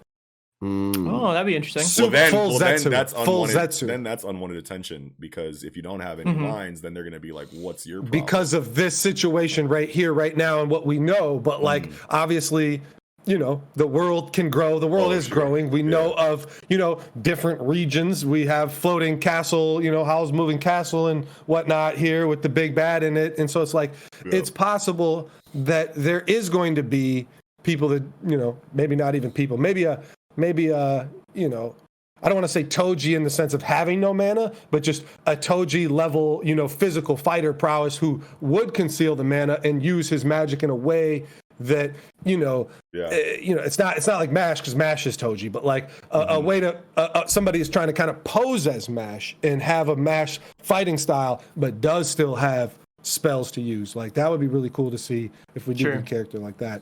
So for sure. I think I'm just still so blown away by that. I see, like, when I was explaining how I interpreted the scene, I was like positive that that's what was happening. Sure. And then, no, you're wrong, and it's replaced with the one thing that is like the coolest possible like aspect to be introduced right now in the story. Like, right? Yeah. Oh, Mashle. Chapter of the week. especially since we haven't talked about most of the chapter, we jumped right to the end and talked about the ending and then start theorizing. So let's start at the beginning. It's really tight that fucking Margaret lied about their age and he's 9 fighting 13 to 15-year-olds, wiped him out, big Zabuza vibes, you know, demon in the mist. I killed all the other kids type shit. Like, and he looks just like him right here, bro. Hold on, man. Why is he so tall and strapping at 9? What? I mean, hey, it's anime, bro. It wasn't Jotaro 15. Yeah, Jotaro was like 17. 17. He looks hunchbacked as fuck in this panel on page 1. Who Senku? Oh yeah, that's just Margaret. like, he's just flex. He's just flexing it out. He He's just feeling whooped himself. these motherfuckers. But yeah, it's everybody's drawn long and mash anyway. Everybody's long as hell. So you know, if you're 9, you look 17. If you're 17, you look like Kizaru or something. Like, I don't know. We get that Rain is the Sword Cane. I forget if we knew he was the Sword Cane or if this is the first time the first time I saw that. Yeah, I think it's the first time we got to lose the Sword Cane. That's sick, obviously. That is tight. Yep. I don't know though, because didn't he show up at the meeting where they were telling us all about the canes? Mm-hmm. No, I thought they think said everybody but him. Yeah, everybody but him. You guys might be right. Yeah, he wasn't there. Yeah. I don't think he was even there. Yeah. I am very curious where the fuck this dude got a piano.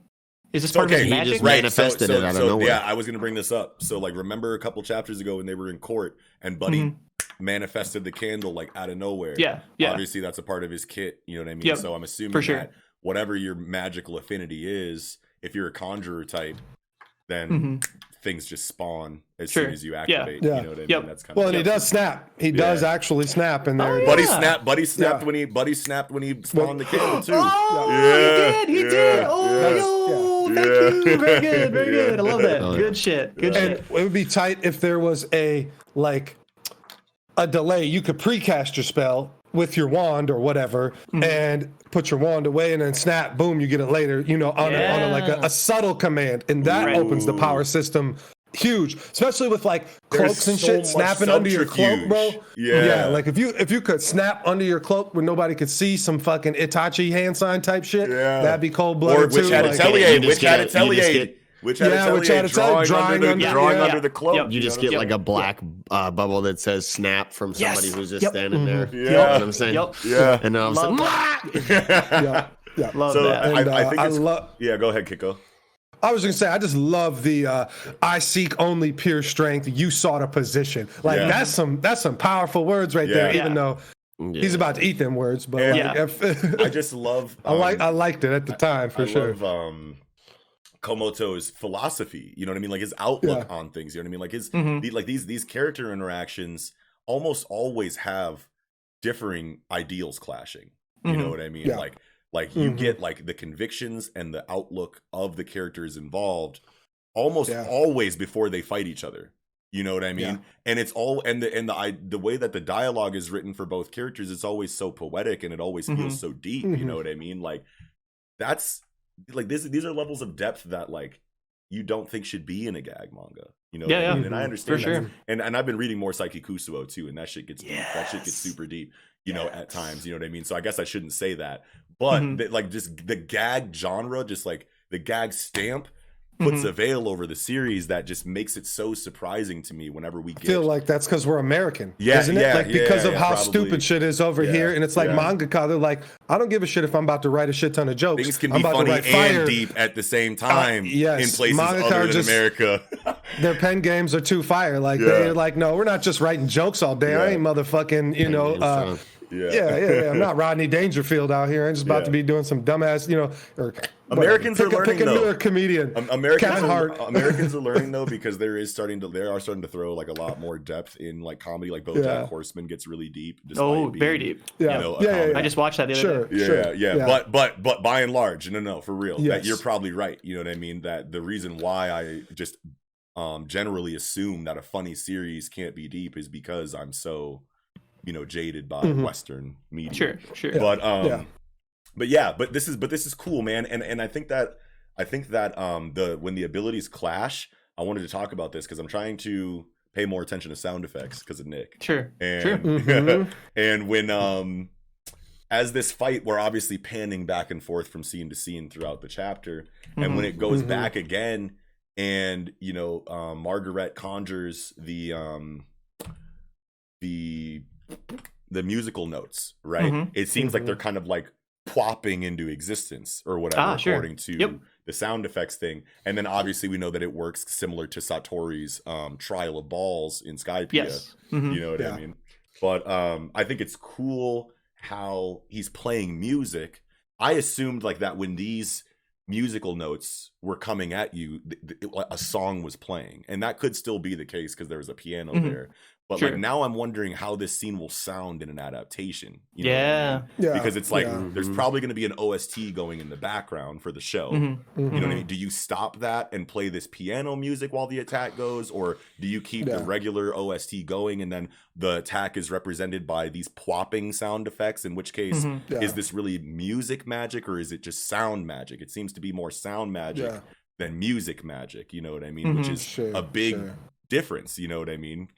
Right. As far as understanding, you know, how the magic is going to work.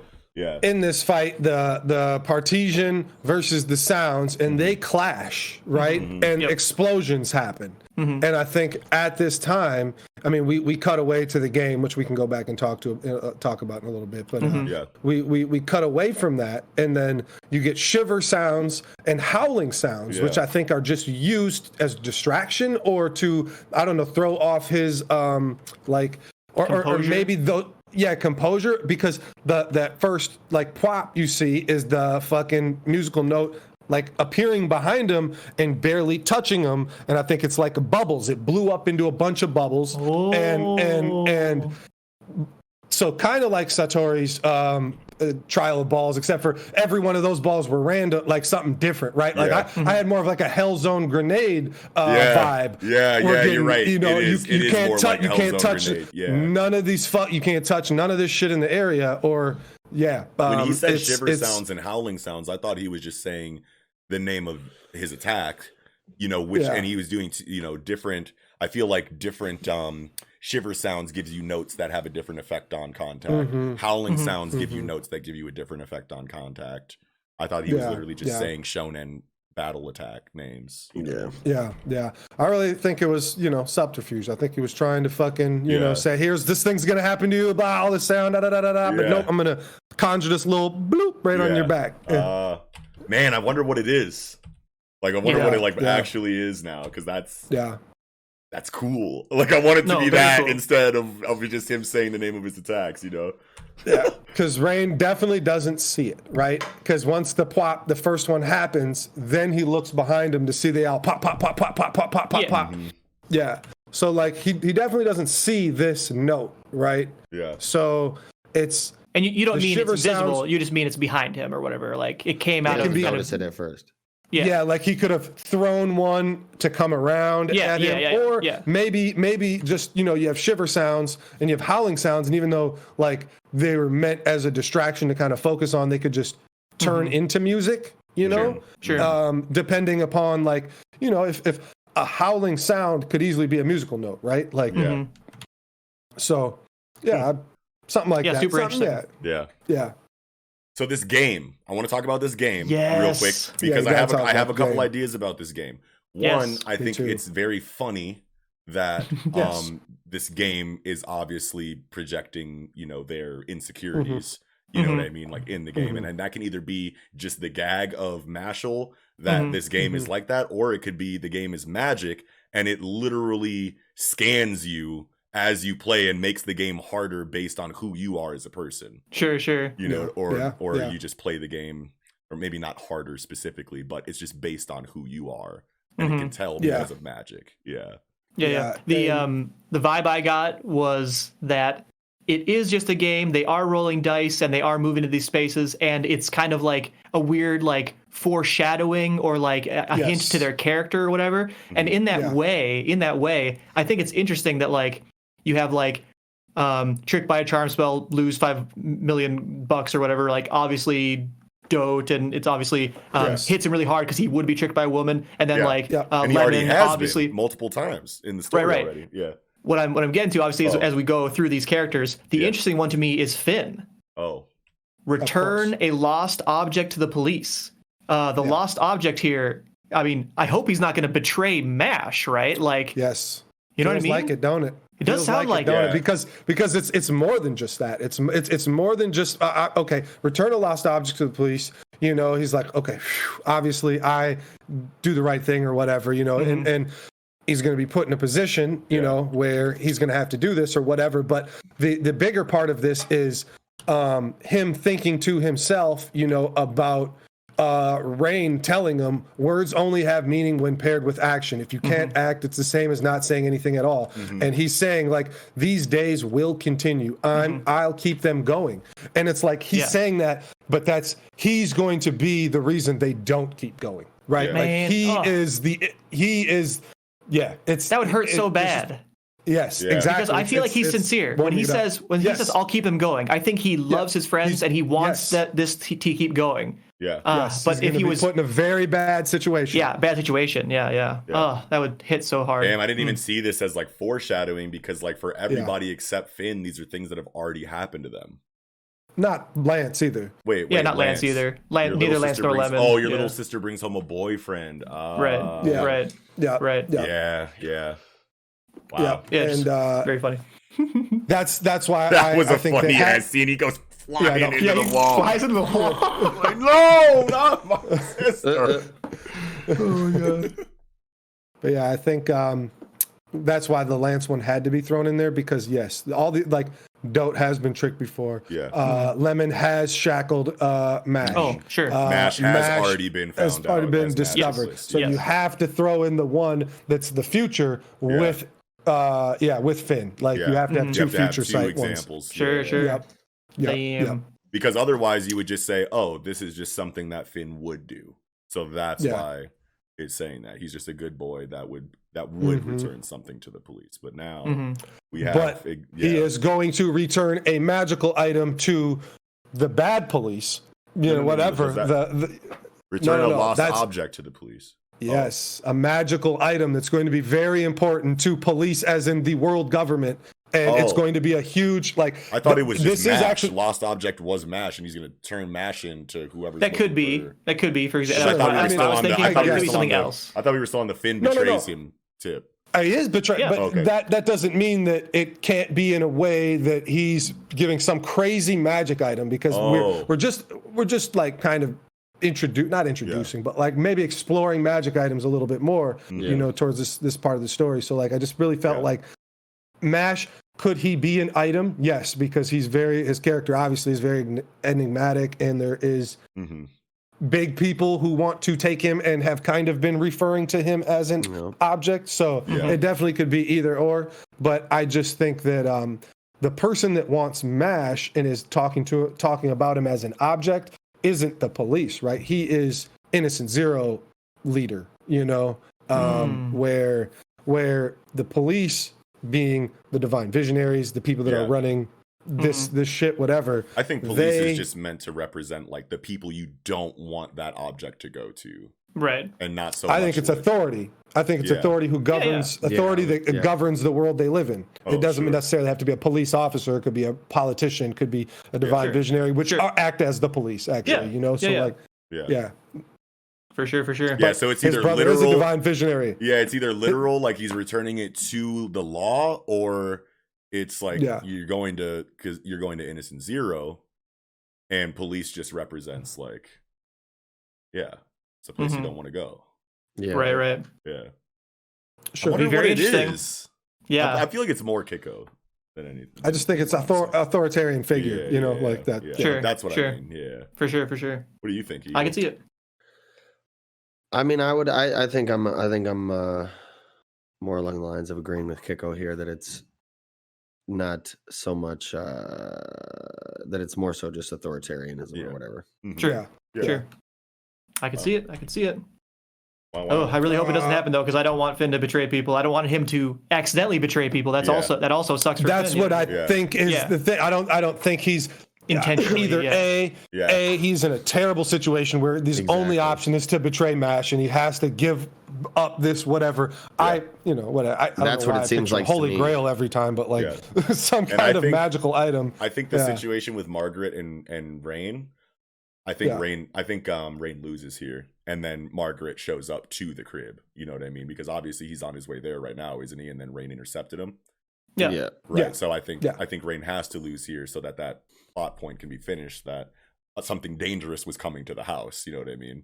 So I think something dangerous needs to come to the house, which means Rain has to lose here, which is cool because they're introducing him as a triple liner here, which means Margaret is also a triple liner, and he's crying because, you really were worthy the whole time to fight me because I'm also a triple liner. And now that philosophy that clashed at the beginning of their situation makes more sense because Margaret was like, I only seek pure strength. You sought a position, but we both got to the same point. So that means that we're both strong enough to be here. But who's stronger? Which outlook is stronger? Whose ideologies are? But you think it doesn't matter because now Rain's a triple liner, so fuck your ideology. But if he's a triple liner too, then that confirms that his ideology was the stronger one. If they're even in strength, you know what I mean. And I think what hammers home your point a little more is that Margaret in the beginning of the chapter likens him to a powerless winter. You are a powerless winter, and at the end, it's a summer of bliss. Oh my God, I get to fucking let's go! Like he's super excited to get this fight, and so it doesn't exactly say for sure that Margaret's a fucking triple liner, but regardless, Margaret might be just confident about that. I can't fight it. I don't want to fight anything but a triple liner. Basically, Oh yeah, maybe because he's a double liner and he really wants to test his mettle against someone who on paper should be more capable than him. Yes. I almost want to say Margaret is a fucking quadruple liner, bro. It could be. I feel like it's too soon to introduce a quadruple liner. Only on the fact that, like, have we seen anybody else that their line goes above their eye? Yeah. Okay. All right. Because this line is for sure one. This one is for sure a separate one, in my opinion. And then there's another one over here. There's the rest of the music note already the triple line, you know, and it's just like Margaret's two other like lackeys that have just the man. I wish I knew music. I think notes. he busts out the rest, and it's just like a whole sheet of song. The bigger one, the more complicated one, the treble clef. The treble clef is a single line. I mean, like you draw it in one motion. I get that. I get that. But like for the sake of this, like it literally could have been just this, and then you get to draw the rest of it later. And the same thing could happen to his other one. It just evolves as well. I don't know. There's options which. I think those options will be explored. I don't think it's going to be as simple as, you know, double liner, triple liner, and that's it. Like, I think the intricacy of the lines are eventually going to play some kind of part. Yeah. You know, maybe we get more exposition on the lines here in these next chapter or two. I feel like we're like 2 for 2 or 3 for 3 with line theories so far. So, Shit, bro. Yeah. I'm hyped for the next one. Yeah, because we're about to get a big battle here. This one's really got me hyped for the future, especially because I did not like consider that point that you brought up earlier about the concealing of the lines. You know what I mean? And now that I know that that's like an established thing, you know, that makes Mashle so much bigger to me and exciting. You know what I mean? Hell yeah. Yeah. Well, with that, then I think we can go ahead and get right into chapter 277 of Black Clover, the Vice Captain of the Golden Dawn. It's my favorite colored page. Yeah, this is a really nice. Really good. It's a really nice color page, man. It's beautiful. Why is that the title of this chapter? Year of the Ox. The Vice Captain of the Golden Dawn. There's one page. You're the Ox? Oh, me? Yeah, I'm an ox. Yeah. No, I'm saying this year, 2021. This is my year then. I'm an ox, baby. Let's go. I'm strong as an ox out here. It's my year then. Let's go. Come on. Yeah, it's the year of the ox, I'm pretty sure, in 2021. So yep, that's why it is this way. Oh yeah. Happy 2021. Yeah. So this dude took damage. What is this hole, man? How do you live through that? Sorry, I wasn't asking about the significance of the cover. I was asking why is this the title of the chapter when this chapter is not about fucking almost at all. Like, that is funny. That is very funny. We get like two pages of stuff, and you can just throw them away. You don't need them at all. Yes, exactly. All we could say, the only thing we could say is we speculated last week on what was going to happen with, or whatever, 2 weeks ago now, but what happened to Zeno here, and he did take damage. He got his right in the chest. He didn't. He didn't spatial hole black hole it. I totally thought that's what it was going to be. Yeah. I was so positive. Did take damage. Yeah. It would mean something if we know he ain't gonna just it back together. And it's like Langris is just way too yeah, we got your ass now, bitch. You know, it's like, no, this is Black Clover. You know? Like, I don't think he's. You can't be he's confident in this story. I don't think he's just too like confident. it's working. Yeah, you got this. Well, I don't think he's being too confident because he does have the sweat mark on his face. Like he is a little flustered. Yeah. So I think he's more like saying like, yeah, okay, we can kind of get this. He says we'll beat this guy, stop the advent of Telepath or whatever. It's like those are big declarations, especially when you ain't doing shit. And your whole magic is still implies that he's there. maybe not fully on board with his own idea or thought here. Yeah. Regardless, let's get into chapter 277, the captain of the Blue Roses or whatever, right? Yes, yeah, exactly right.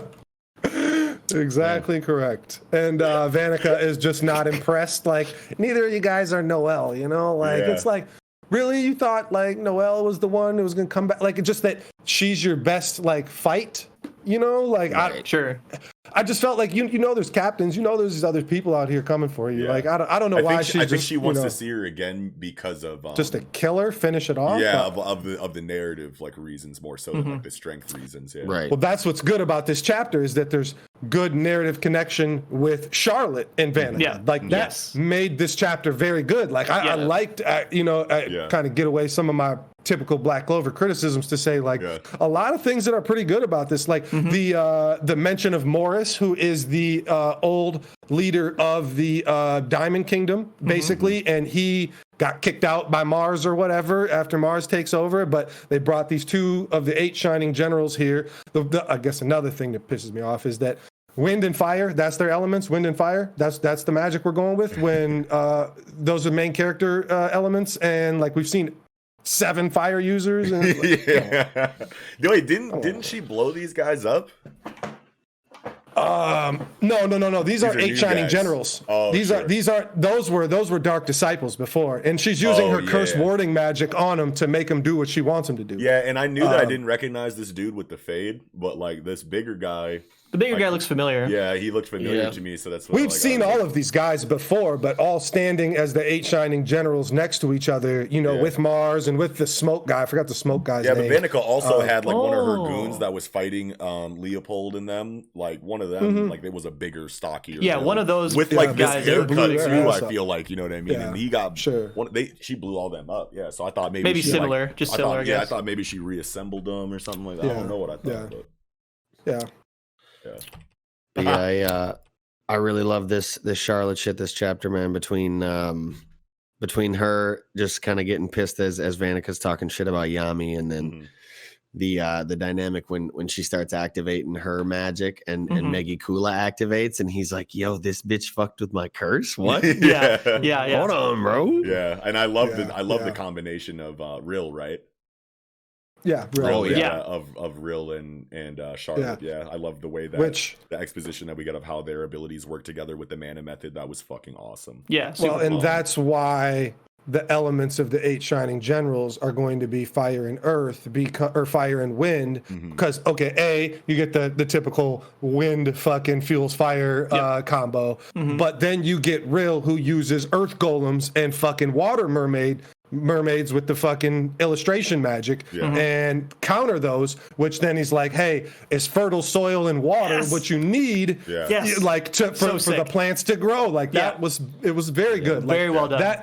And that was the only problem. Always going to excel in this area right here. Elemental combinations elemental and magic stuff. Application is always going to be something I'll never complain about. And the art, Sabato's work. The art on this Groundswell and the Sirens game, very good, very cool. Yeah, super good. Yep. I wish that Tabata used a little bit more shading to distinguish abilities more often. Yeah, because I feel like these colors are a little bit too light to have this much going on right next to each other. But just a little bit darker shading would make that easier for me. I'm not saying it's necessary for the series, but just like me specifically, I had to, you know what I'm saying? I had to hold on. You know, the colors are so similar on page 8 with the Groundswell that I was like, wait a minute, like, is this an earth and fire attack? Oh no, it's the earth attack smothering the fire attack of the other dudes. Like, I get it. One thing that Tabata does better than Kohei, in my opinion, though, when there's elemental clashes involved, is Tabata really knows how to, in the detail, in the just the way that he draws the different elements, knows how to have them next to each other in a way that looks breathable, or in a way that feels like it's breathing, and that you can see what's happening. You know what I mean? Like Kohei just. It's hard. It's hard. Yeah, it's tough. You know what I'm saying? Like, for sure. But Tabata makes sure, you know, like, okay, flames look like this. Water looks exactly like this. You know what I mean? Yeah. Doesn't it feel like Vanika's implying that she's stronger than both Dante and Xenon kind of here a little bit? Or at least like, I really want to fight Asta and Yami that Dante lost to. But then it's like, oh, but Xenon captured him. So like, no, probably not. Like, if Xenon can capture him, then no, hell no, because I'm stronger than him. And that, no, fuck him. Basically, it's just really good. It's really good to have all three of these Dark Triad members think they're the strongest and that they're running shit, you know, like that always feels good. And like I was saying earlier, like Charlotte's power increase explanation was good. We get to see her fucking training. She's studying runes. Makes a lot of sense since she has elemental magic, like runes and fucking the mana zone, or not mana zone, mana method. Mana method shit. Yeah. Like that all makes a lot of sense. And like to have the, like I said before, the good soil and water to help her shit grow. Like it just, I really like this. And the big part of it, I think I kind of already talked about, is that it gives her narrative relevance to Megikula, and gives her also gives her just more relevance away from Yami, even though sure, there's just still this little I'm gonna save Yami. Like I just hate how like her entire character is just always going to be like, whenever conviction is or ambition or determination is involved, I just feel it always being related to Yami in some kind of way, and I hate that. I don't think this was all Yami. Like no. This isn't like what I'm saying is that like, even though I don't like that her character has been tied to Yami the way that it does, I appreciate how Tabata doesn't like put her into blind rage whenever he's like talked down about, you know what I mean? Like she's still very composed. She's pissed, clearly pissed in this chapter, but she's still very composed and still very Charlotte, instead of just like, oh, how dare you talk about my man, you know what I mean? Like you could have very easily like been, you know, outlandish with that, you know what I mean? And based off of like the chapters, you know, the really comedic chapters that we saw, I assumed that, you know, it was going to be a situation like that. So I'm so happy that it's not as bad as I thought, even though I still just wish it wasn't the situation at all in the first place. But I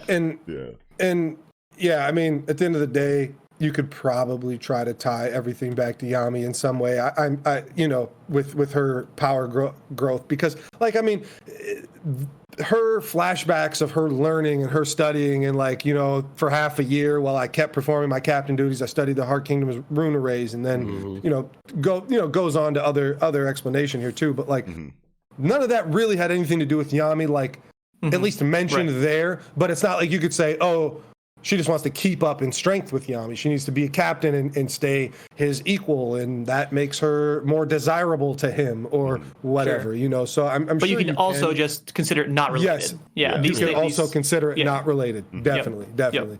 So, you know, I think that's the best we can hope for once you've established the fact that you're going to be a fangirl at, you know, a lot of the time.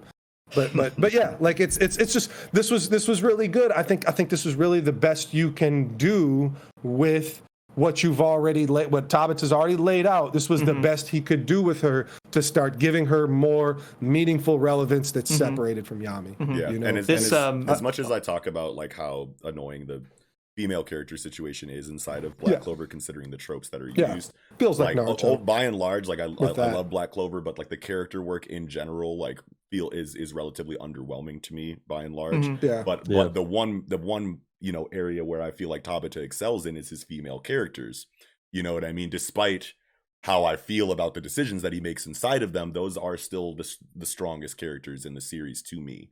You know what I mean? Mario, Leona, Charlotte, Noelle. You know what I mean? Like and Charmy are like my favorite characters in here. You Can't forget Vanessa. And Vanessa, but she's been essentially forgotten about by Tabata, so I almost forgot. But you know, but still, like as much as I just want to throw that out there. You know what I mean? Like as much as I talk shit about Charlotte's situation with Yami. Like, oh, sure. The female, like Tabata is still really good at writing female characters, even though he makes some decisions I don't agree with. This also shows Tabata's planning, at least for this situation, because the breadcrumbs were definitely laid. Yes, right? that's like, true. Although a powerful curse had been cast on me, I had taken control, and used it for my own ends. And so it's like I took this curse and I just controlled it. But then, she kind of goes on, the curse was a mighty shackle that restrained my magic. And then it shows like by mastering rune arrays, I found the true way to use these cursed briars. But you get Dorothy here too, talking about how the cursed magic of the entire world has originated with Megikula. And very curious so, how she knows that. But I'll just assume she does know that. But I'm very curious how you know that. Yeah. I felt like that was almost mentioned at the Gordon's family's house. But I don't, again. Don't quote you on that one. Yeah. I mean, just a lot of my Black Clover memories are probably a little hazy, but just the way that obviously she now has red roses and whatnot, but like it's been there's something else like missions and friendly rivalries with the Magic Knights, the elves reincarnation, which it's like I really wish there was a little bit more of an explanation on how that played a part, and then the rune arrays of her heart, the Heart Kingdom magic. Everything has all nourished her magic, which was good wording too. Like I really liked, nourished my plant magic. It was just like they all got more powerful, and they seemed to just keep their upgrades when they got back to their human. Yeah, everyone who got possessed got a boost or whatever. Yeah. Okay. Now I don't like that. That's fine. Right. Yeah, sure. The thing I like is like the implication that this curse, which restrained her magic and turned it from red roses into these blue roses the entire time, like the entire time her magic has been weakened. It's like weighted training gear, right? Like she's always had to work harder, and now that she has the arrays and like can fully utilize her true magic, her red rose magic. Now she's like, oh, I'm just like super fucking badass now, which that makes more sense. Like it makes sense. I guess I'm just happy that like. And I feel like maybe Tabata does this and I just don't notice or haven't noticed over the course of the series, but I feel like this chapter had a lot of good of these panels of flashbacks with like, there's that scene with the roses, there's that scene, you know what I mean? It's like giving credence to the events that are happening instead of what it normally feels like inside of Black Clover, where something will happen, it might feel weird at the time, and then you find out that he did it like 50 chapters ago and you just forgot. Whereas like in this situation, it's like he's reminding you this is why this is happening. And I obviously prefer this because my Black Clover retention is also very poor. So if I can get scenes like this, I'll definitely not complain. But I mean, I definitely don't think there's a problem with either approach to it. You know what I mean? Like, for sure. If you're not paying attention to my story, then you're just going to be wrong about, the events, that happen in it. You know what I mean? If you want to know, go back and reread it. I love that. I tell people to reread Hunter x Hunter all the time for the same reason. You know what I mean? So, but for Black Clover specifically, since it is something that I don't desire to reread all that often, I prefer it in my face like this. You know what I mean? Right. Yes. Exactly. Yeah. So, man, what do y'all think about Vanica, man? Is she out of here or what? Or is this? Hell no. I love Vanica. I don't want her to be gone. I think it's so cool how out of like the Dark Triad, she's like the female character that has like an ideal that you usually normally see inside of male characters. And I don't know how much of that is Megikula or what his gender is, even if he has one. I don't know. But like, I just think it's cool how survival of the fittest outlook is inside of a female villain. I feel like I don't see that all that often. Last time I think I saw that was like S death in a Kame ga Kill, which was a long time ago. So I do have a theory of where these fights are going, and I guess to start off, I really dislike almost all of the endings, all these chapters, right, where it's like, here's a big ass attack and it's gonna obliterate you, and it's like this happens almost every chapter, it seems like, and it never actually happens, right? So I'm over it now. But it happened this time though. I'm very happy. No, it didn't. Wait, there's no fucking way that Vanica fucking is dead. There's no way Xenon's dead. Well, he took damage though when we totally thought he didn't, based off the cliffhanger. Damage isn't death now. But here's what I think is going to happen in a serious sense. I think what is being set up here, and this is going to be confirmed with the raid party that attacks Dante. But basically what we're going to see is that each of the raid parties that encounter a Dark Triad, they are going to bring a counter specifically to the devil magic, right? So Yuno has countered what's the Xenon? Yeah, Lucifero. What's his? Yeah. It's not the devil's Lucifero. magic is the bone magic, I think. Yeah, I think. Yeah, No, the Lucifero devil's is magic is a Dante. spatial magic. Mhm. Oh, The spatial magic. Yeah. is So Dante. anyway, it doesn't matter what the devil is called. I'm sorry, I Or forgot is or it? whatever. Yeah. But the devil magic, the spatial magic has been countered. Mhm. Now Vanika's devil magic, the curse magic has been countered, and now Dante's gravity magic will be countered somehow. I don't know how, but it's basically going to force all the Dark Triad members to fight without the devil magic, right? Mm-hmm. They're going to need to suppress it. Otherwise, say for example, Vanika. If Vanika tries to use curse magic against Charlotte, the roses will literally kill her because the roses suck up curse energy, right? Yeah. So she won't be able to, none of them will be able to use their devil magic. They'll have to turn them off and fight only with their Spade Kingdom body magic, and then they will be a fair fight. Then they'll get beaten in a cool way, right? Yeah. That's where I would like to see this go. Yeah, I like that. That's just my thoughts or whatever. I really like that. That's pretty good. I don't like how predictable that is, but because I mean, did you predict it? I didn't predict it, but like that's what I thought. Yeah. You predicted it, and like looking back on it. It seems very obvious, so that's, I guess, the aspect that I don't like. Not to say that that's bad, but yeah. I mean, isn't that how it always is, though? You look back on something and you say, well, fuck, it was obvious all these breadcrumbs were here. So, I mean, I don't think that's how it really, always goes. I'm sure if we think about it, we can what find I hear people say most side. times when looking back in hindsight at something. Sure. Oh, sure. Yeah, absolutely. Sure. Yeah, but so I don't think Xenon's devil is named. Just so I just tried to search it. Okay, good. And we don't have the name. Yeah. Like Lucifero is Dante's, right? Dante's, yes. Yeah. Cool. Yeah, we got Megicula and Lucifero because they're like really important, but I don't think we've gotten Xenon's. Is devil. it? Maybe we have, but who knows? Is it a coincidence that she's the Queen of Briars and that always has a crown in his fucking activated form? Like, we're taking these kingly, royalty, nobility forms, since this story's got a heavy nobility theme to it, noble theme to it, whatever. Like that, once anybody activates their next level type shit, whatever. I don't know. It feels like gets his because of Bell and their combination, but I don't know. Maybe... it would be really weird if everybody activates and wears a, I guess Noelle too now, a Valkyrie dress. Like they all have. Or getting a dress. If Noelle got a queenly dress, I would be in more in line with what you're saying. Yeah. If she gets a what? But like a crown. But she's Freya. She's Queen of the Valkyries. Like no matter Freya which Queen queen you are. Okay. Yeah. It's still nobility, and so like I don't know. I really hope we don't get everybody jumping in a magic suit, whatever that. But Sailor Moon transformation scenes for everybody. Yeah. I don't know, but it's definitely something that's a possibility, especially seeing three very good examples, and nobody else like really. It never really felt like anybody activated their magics this way, other than those characters. I guess that's probably not true. I'm sure people have enveloped themselves in their own magic in Black Clover that I can't really think of. I mean, I guess all the fire users kind of do it, right? Especially Mario Leona's just on fire beating your ass the whole time anyway. So okay, maybe not. But I don't know. Just I feel like everybody gets Kings, crowns, right? though. I feel like everybody gets crowns. Exactly. Right. Yeah. And I don't know, just being a lion, maybe you're it's the king just anyway, right? An artistic preference of Tabata's. He just likes, that regal look with the crown and gown or whatever. I like the character design, the ability design, the Queen of Briars. I think it's pretty tight. Yeah, I love her. I just keep looking at it, staring at it, like zoning out. Like the final page. The final page too, but like also just like when she first goes into I like page 16 better. Yeah. Well, but page 19 has like full activation, I guess, because now she's got a mask on. She didn't have the mask.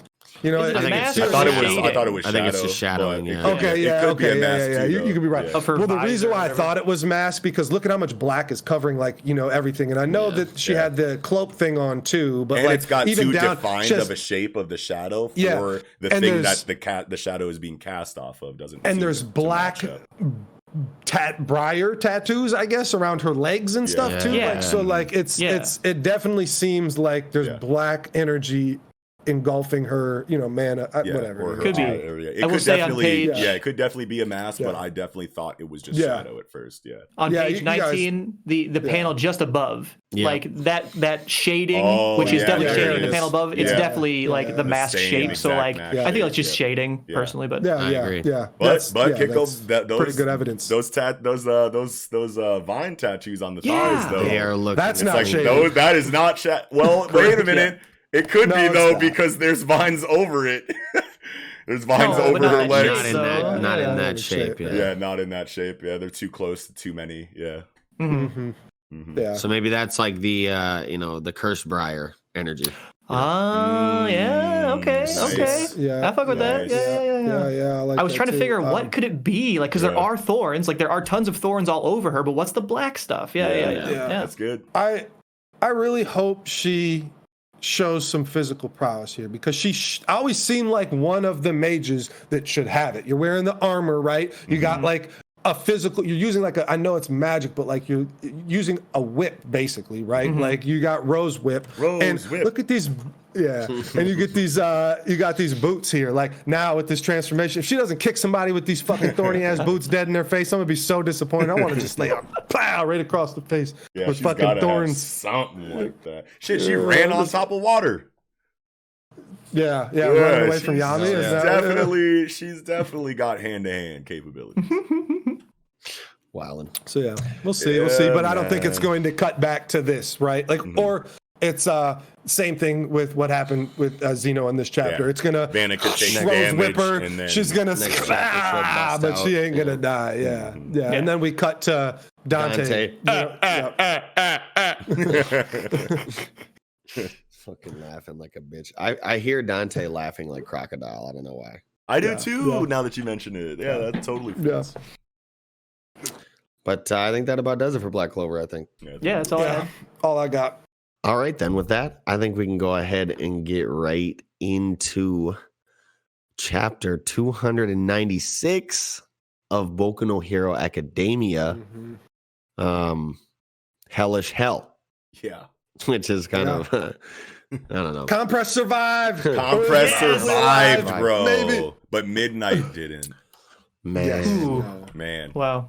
Man. Yeah. Seeing that page hit, but then also seeing that page, I was like, I don't know half of these people. Nah. But then I thought about it. Yeah. And it's like, no, I kind of do know some of these people, but also, I mean, the top dude, three. That's not the dude. Deku and them saved. That was the dude that. What the fuck? Ida. He was in the alley. Yeah. That's that. The Apache dude. The Apache dude. Yeah.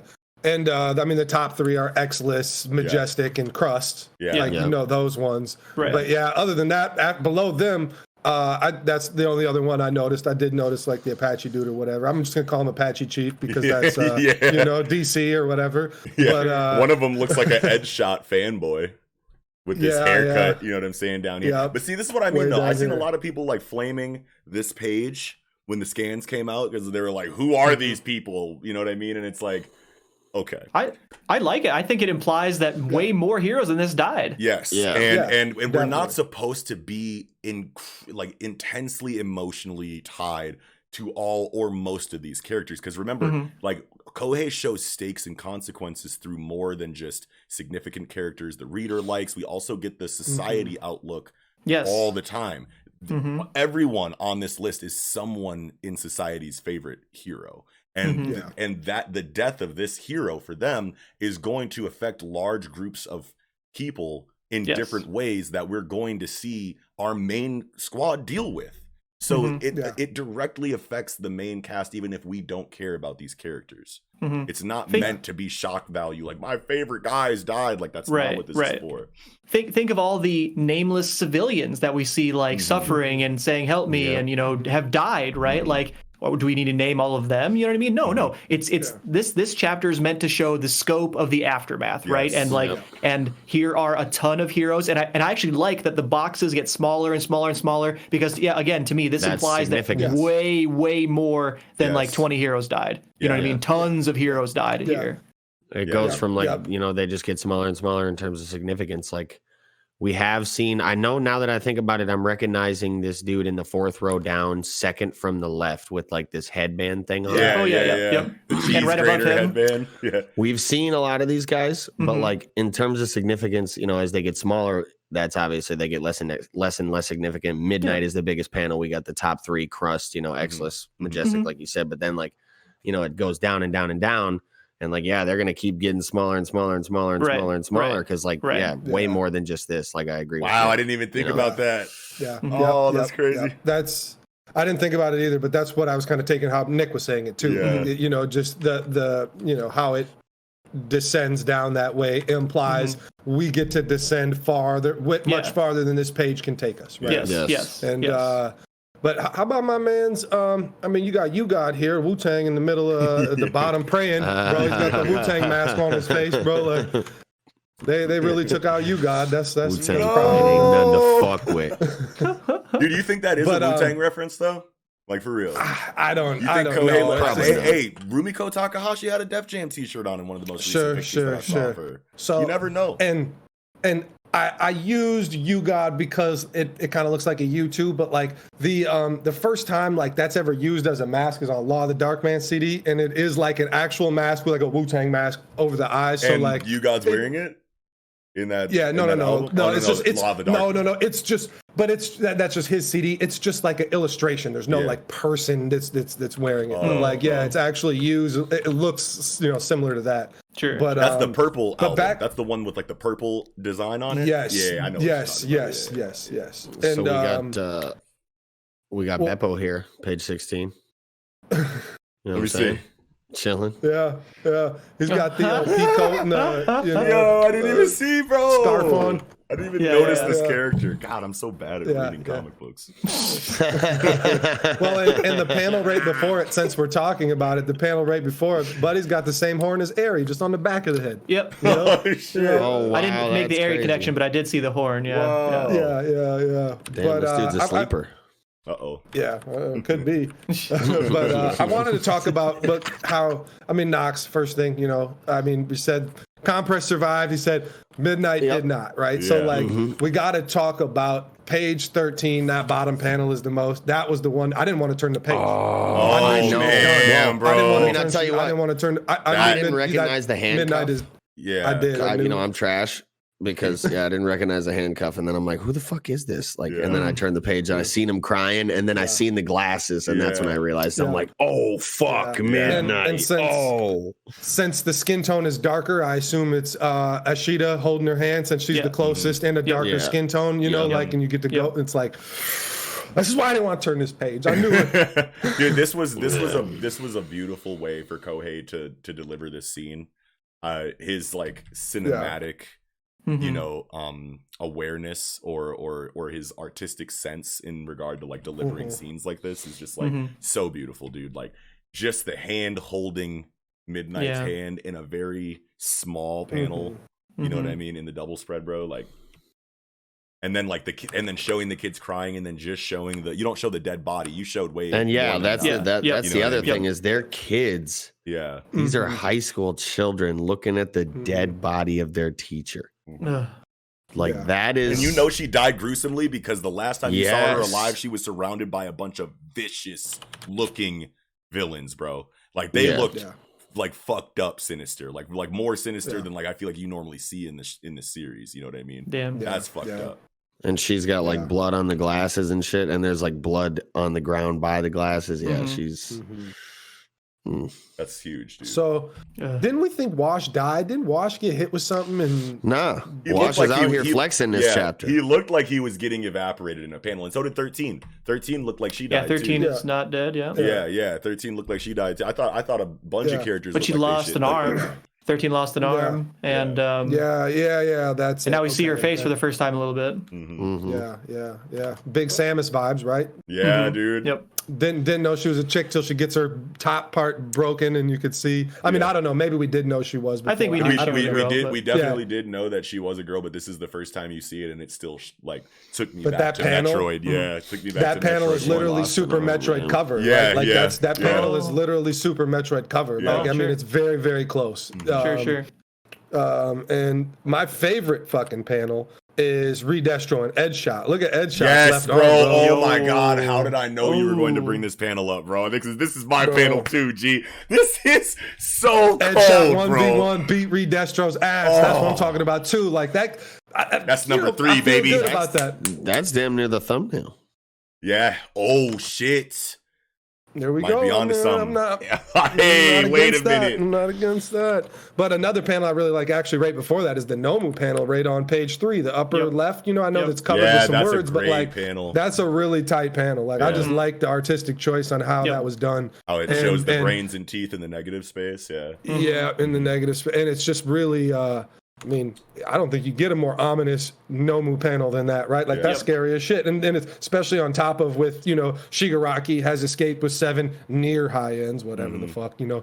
I mean, I assume near high end will mean they will be high end at some point. Maybe a similar situation to Shigaraki, like the body's still maturing since they took him out early. Yeah. They took him out early, right? Exactly the same thing as Shigaraki, right? Like, they got taken out early, so they're probably going to perfect their growth too. So while we are on the subject of Shigaraki, I have a question for y'all. So like going to the midnight panel, right, page 14 or whatever, or midnight page rather, page 14. I guess I'll just say my thoughts here. This bottom panel talking about Shigaraki and Exless and how Shigaraki had actually died, but the electricity had nothing to do with his revival.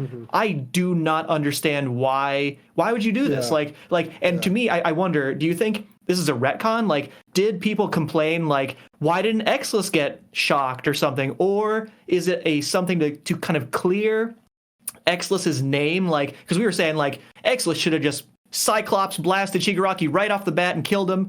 And is this implying that even if he did that, Shigaraki still would have revived? Like, why? It's just it was the electricity. It was obviously the electricity. It was. Why have that panel of him going if it's not the electricity? I don't understand this at all. Yeah. That's a question, bro. Right. I didn't pick up on that. I didn't think about that at all. I see your concern there.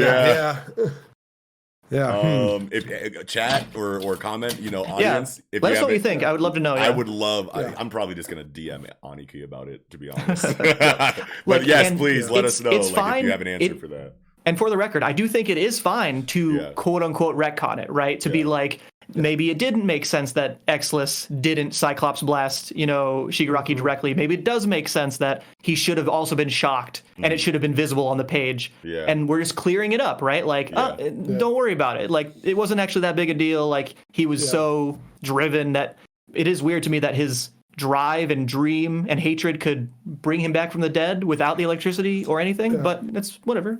Well, you know, obviously it was electricity, but I will say, you know, sometimes with a defibrillator, they'll shock him and it won't bring him back to life. So maybe it gave him a good shock. But then, like, in that intermittent state of, like, subconscious, you know, death / life, he was able to bring himself back through his own hatred and drive, you know. Right. But then that would still mean that the shock was the reason why. The shock was the catalyst. Right. Yeah.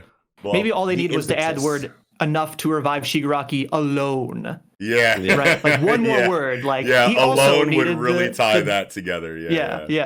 Wow.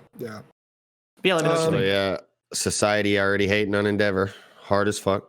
I mean, we knew this was coming. We knew this was coming. Like, these little whispers, these faint over-the-shoulder whispers, like, these are, like, some of my favorite panels that we get in My Hero Academia, because I love the societal, like, presence in the narrative. You know what I mean? Like, we're constantly seeing their views on these things, and how they respond to certain things affects the characters significantly. So they have to make sure, you know.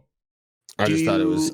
Oh, sorry, go for it. I was just gonna say I kind of laughed at just these two, you know, page 16 into 17 when the civilians are talking shit about, you know, ever since he better come out with a fucking statement about this tomorrow. As he's dying. Yeah, the next fucking panel's him laid up in the hospital bed all fucked up. He's gonna have a tough time making that statement. I'm like, how the fuck is he gonna make a statement? But what about the kids after them? But since we're just at this panel, I just really have to say, those kids, it says, do you think we're going to be okay? Sure. I mean, think about it. We got the 5 weenies and those guys looking out for us. What 5 weenies is Todoroki. These kids are from chapter 164. This is the remedial course arc. And it was Bakugo, Todoroki, and the two kids from Shiketsu High. They were commenting on Todoroki's uniform, how he has these like cylinders hanging from his belt. And it's like, oh, is that your weenie? And he goes, no, it's like first aid stuff. And he has 5 of them, so they called him 5 weenies, and 5 weenies, and the other guys being Bakugo and the 2 from Shiketsu High. Yes, good shit, Nick. Thank you. I knew it had, very much appreciate that. I dug into that one because I was like, this. I don't understand this, so I had to dig in. I didn't understand it and was like, well, hope one of the other guys figured it out. That's your job. That's what I hired you for. That's a good spot. I have a question about this double spread or these 2 pages as well. All this chatter about Endeavor. Do you think that in hindsight we will see that Dabi's video actually was kind of a mistake on the part of the Paranormal Liberation Army because it has changed the focus not on the huge failure of the heroes and the huge devastation, but rather the drama of Endeavor personally. So it can kind of take the brewing frustrations and everything that's going on right now and direct it all towards Endeavor, like crucify him. So then you get him out of here and society stays the same. You've made no impact as villains. Exactly. They blew it. It could be. No, that's not bad. That's not bad. Dude, you want to know why the villain situation slaps so hard in My Hero Academia? Sorry, I kind of jumped in there. Yeah, it's all good. Go ahead. Kiko, but I think, and this is probably obvious now that I think about it, but I'm just gonna finish my thought anyway. But like they do such a good job of painting the situation as if it's good guys and bad guys, but then every single time villains do anything significant, it challenges, regardless of who the villain is. Dabi, Shigaraki, Compressed, twice. If any of them had a drastic monologue publicly about their motivations and ideals, it would challenge the black and white blanket outlook veil that society has. You know what I mean?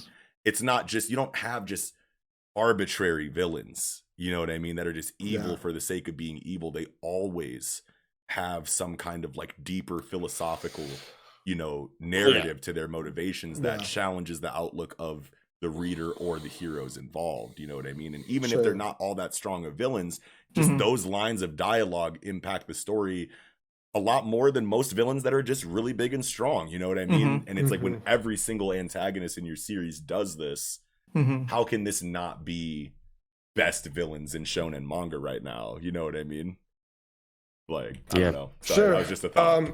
No, definitely. And I just think we should maybe come back here, go back some pages. There's still like a lot of stuff I think we kind of glossed over. Like, so, Paranormal Liberation Front, like they're all caught, right? Like everyone caught, other than Skeptic, right? Like we're Skeptic. We don't get any mention of Skeptic or where Skeptic is. He's with Shigaraki? Yeah, Skeptic was with them all, the main group that bounced out. Still. Well, but why isn't he in this last panel with Spinner and Dabi? Like, I mean, it doesn't have to be, I guess. He's in a ball. The compress ball, right? So can he leave that ball by himself, or is he with Compress? Because Compress is not with him. Compress is apprehended, and they're working on him. I think you can't leave by yourself because he left a ball in Spinner's. Yeah. Yeah, that's where he threw it, right? And but that was Dabi. Dabi was in that one. I think Dabi was in that one. Or maybe Skeptic just kind of Skeptic slinked off on his own and. He'll come back up, and maybe Kohei was hoping we'd forget about him, and now he'll pop up on his own. If he passes out, then his ability will deactivate. You just pop out. Yeah. Okay. I'm pretty sure. Yeah. And I don't know. I just seeing if anybody remembered like how that finished off, because it felt like Skeptic was like, "Hey, if you're about to start saving people, come over here and save me," and he never did. Right? Yeah, that's right. That was the last thing he said, wasn't it? Yeah, I'm pretty sure, and it never happened. So like that's. Well, it's. I mean, I don't know. I'm gonna probably go look back at that when we're done, just to see if I can figure that out. But regardless, we can move on. Another page here. Just the sheer numbers. Captured damn near 17,000 fucking villains. That number. Good goddamn. Yeah, that number threw me. How do you not have faith in the system then? If they caught that many people, how many escaped? Allowing 132 of them to escape. Where I'm from, that's a pretty damn good ratio. Right? Like if I had that good, it's like I feel like they did a better fucking work than any fucking police force I've ever heard of in my life. This is the biggest bust in the history of crime. I want to say exactly. Like it even says that their sympathizers were rounded up, and you got fucking Slide and Go in jail, and all he was doing is running around passing out books. He was just passing out the damn books. Like they are very thorough. They threw fucking Slide and Go. The vibe I got from this page was actually that I don't know, like if let's say this did happen, right? Like you arrest almost 17,000 people that were all interested in like overthrowing the United States government. Yeah. That means the rot is deep, sure. Right? Like just arresting these people won't do anything. Yeah, that's true. You know what I mean? It's true. Like, and what are they gonna do? What do you do? Put all of them in prison forever? Yeah, like the vast majority of this number is not going to stay in like detained or in hold, right? Or in prison or in jail. Yeah. I mean, you could. Well, think no, I think Nick was talking about more so the societal outlook of it, because there's already sympathizers. So there's already. Well, I'm talking to Noxie here. Yes. Oh, sure. I think he was looking at it in a different light, but now I kind of lost my train of thought. Fuck it. No. That's all good. all I was saying is that like I agree with what you were saying, Kiko, that like a very impressive ratio. Yeah. Like this is a good capture ratio for the police and the heroes, and so that should make the society. That should make the society feel good. Yes. But it doesn't matter what the society feels like, because the problem is much deeper than the heroes can handle, probably, right? Like all these people, this 16,000, 17,000 people, they're eventually going to leave prison. And what do you think they're going to do? Like stop? Yeah. Believing what they believe about the rights of people with I don't know. quirks? Do they got recidivism rates like we do here? Well, that and I was going to say the fact that it doesn't look very good detaining all these people. You know, Nick said, like, what are you going to do? Stick them all in prison for the rest of their life? And then how does that look on you? They all fact go through the court system, and I'm sure there's some sympathizers for these people. They don't all look like villains. I'm sure they're going to be like, well, fuck, that's an everyday person just like you or me. They're fucking tossing them in jail just for how they're thinking. So like, what the fuck they can do that to me? Until they all jumped into the fucking terrorist mansion and conspired against our government. Right. Like, and it's like, no matter what, when you look at this ratio, it's like if 132 out of 17,000 people get away that are confirmed want to do bad things, then the problem has been effectively solved. Unless what Nickums is saying is the problem is deeper than the numbers that are shown. But we're confirming that these are the numbers of the villains that were all in on it, right? And I guess in on it, that's not enough, because maybe there's outside things. There's plenty of people that shared the outlook of the Paranormal Liberation Front that didn't join it. Yeah, I mean? like say, like, and that's what Nick is talking about, is that you have 16,000 people that all think the same way, and you think this is all of them. You know what I'm saying? There are hundreds of thousands of millions of people potentially that think this way. Yes. If you caught 16,000 of them in one place. The husbands and wives and kids and families of all these people, right? Like, It's just wild that, like, that's the case, yet civilians are in the same boat as all of these people. And it just still feels a little weird that, like, I mean, there's Shark Kid civilian walking down the street. You don't think people think he would have turned out to be a villain, And obviously he's young and he still has time or whatever. But it's just like all these people that are looking at this, like, they're basically saying, I'm afraid of myself, right? Like, all these civilians are basically saying, I'm afraid of myself. I'm not a hero. I'm not fighting to fucking save anybody. So, like, the people that aren't fighting, the people that aren't heroes basically are villains because, like, people feel like they should be able to use their quirk at any point in time, but it's, a law that you cannot. Yeah. So like, it's just, man, it needs to get tied together, which I think it really will, especially another piece of, or something I think is a good direction that we can go, even though you kind of see which direction we're going to go at the end of the panel, whatever chapter, but there's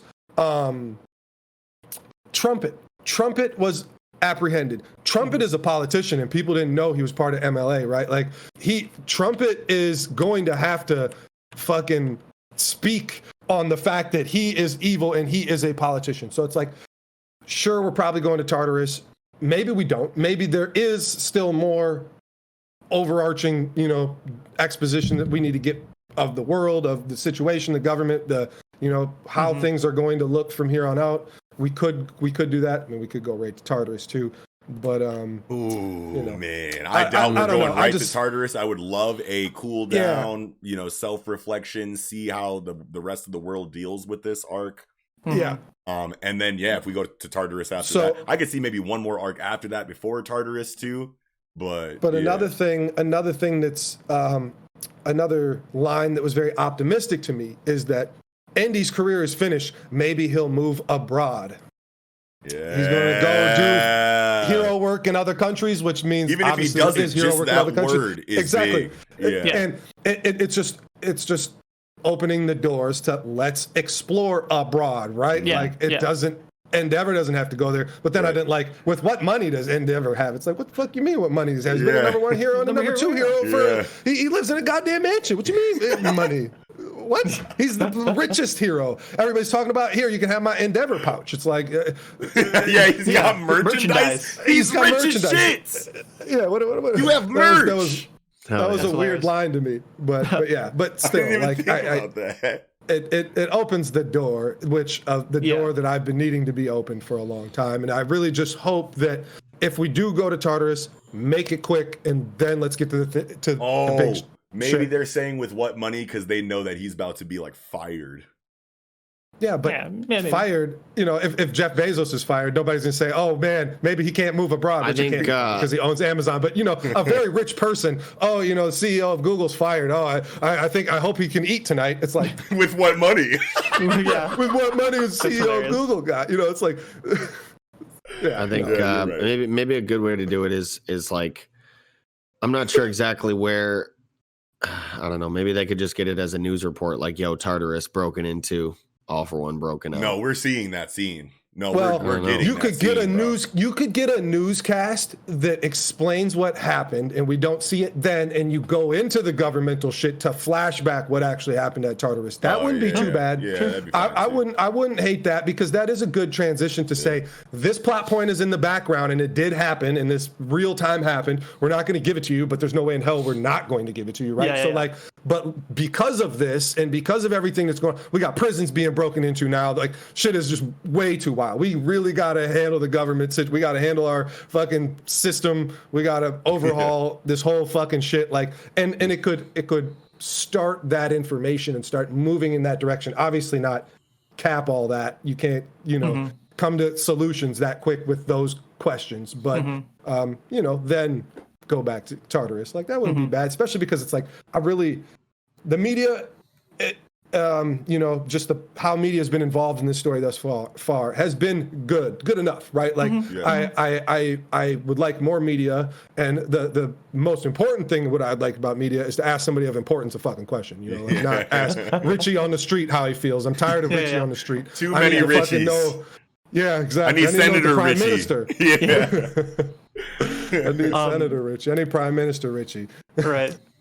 Some more minor things in the chapter. Uraraka was put into almost the exact same situation again, you know what I mean, with Toga, right? Like a person saying like, my significant other needs help or whatever. And I love that she did not hesitate, right? She could have been like, oh, damn, is this a trap? Yeah. Is this she Toga just went again? Right back in again. She just went right in there. And I really like that part. Because that reinforces like the kind of like the criticism that we had in the chapter when she just ran after that grandma she's down just the block. trying to save as many as And to save as the many panel people as before possibly can. Yeah, we just see that that's just her character. Yeah. And the panel before it, the figure is ominously standing in the doorway with a lot of shading, and obviously they're bleeding and dying or whatnot. But like, I definitely thought and he looks a little. I definitely thought, is this Toga here right here? Yeah, I thought it was Toga again. I thought it was again. Yeah, definitely. And then it wasn't. I'm just like, okay, obviously we can't be doing that. Why would she'd be really dumb to starting new fights now after we've all fucking evacuated whatever we've all retreated thus far. But I mean, she's crazy as shit. So it's like, exactly. It's not outside the realm of possibility. You know what I mean? Right. And another. It's just. Sorry. Go ahead. Oh, okay. Another minor thing in the chapter. This dude with like the double sock hat, and he's like, I knew that's what you were going to say, and that's what I was going to say. Awesome. It's like, this is too much. And he says, I need to find a new line of work looking at this destruction, right? Yeah. I want to get some exposition of how many heroes quit. You know what I mean? Right. Yes, exactly right. And this is beautiful because this is proving Shigaraki, Stain, all of the villains right. You know what Yes. I mean? Yep. You are Yes. here because it makes you a celebrity. When it's when it's really time to be a hero, look what you do. Yep. You're ready to bounce. 100%. You know what I'm saying? Yep. That's the Love it. biggest one. And Ochako is seeing, like, looking directly at that. And we get a gigantic panel of her reacting to that. What does that mean for the future of her character? Yeah. I don't think that you give her a reaction panel this massive to a situation like this, if this doesn't show some kind of growth or progression in her character, maybe in the opposite Especially direction. because of her Yeah. motivations that are like completely centered around money. Yeah, But, they like, are. Yeah. Also, she's way realer than that. Like, we see what she does. You know, she's a hero. You know? Right. No, yeah. but that's what I'm saying. That's what I'm saying. So you have the scene of her running straight to the same trap she just ran into because she's a hero. Yep. Period. That's just the kind of character she is. That's literally what I just said as soon as it was brought up. Then But we go into the double sock hat, bro, and he has this conflicting, you know, ideology that confirms the outlook of most of the villains in the series, and you have Ochako that's like drastically reacting. Like, this is the biggest Ochako face I've seen in this comic book. Yeah. You know what I mean? And you just don't and show that's that clearly unless what- you're implying a regression of some kind of her character's growth, you know. or and it doesn't in my necessarily have to be opinion, like in my opinion, it doesn't have to go like that. It doesn't have to be a firm regression. It could just be Questioning. challenging a question. Yeah. Exactly. Yeah. Which I think will lead into regression to some degree. It might. Which will then spark her real growth, which makes her bigger than she ever was when she finds herself. But this conflict in her character is massive. Imagine she gets a phone call from mom and dad. I saw what happened. You gotta quit. You gotta quit. You gotta come work for the construction company. Like, you can't do this. You know what I mean? And having her have to pick again. You know what I mean? So like to really, Yo, this is huge. Yeah.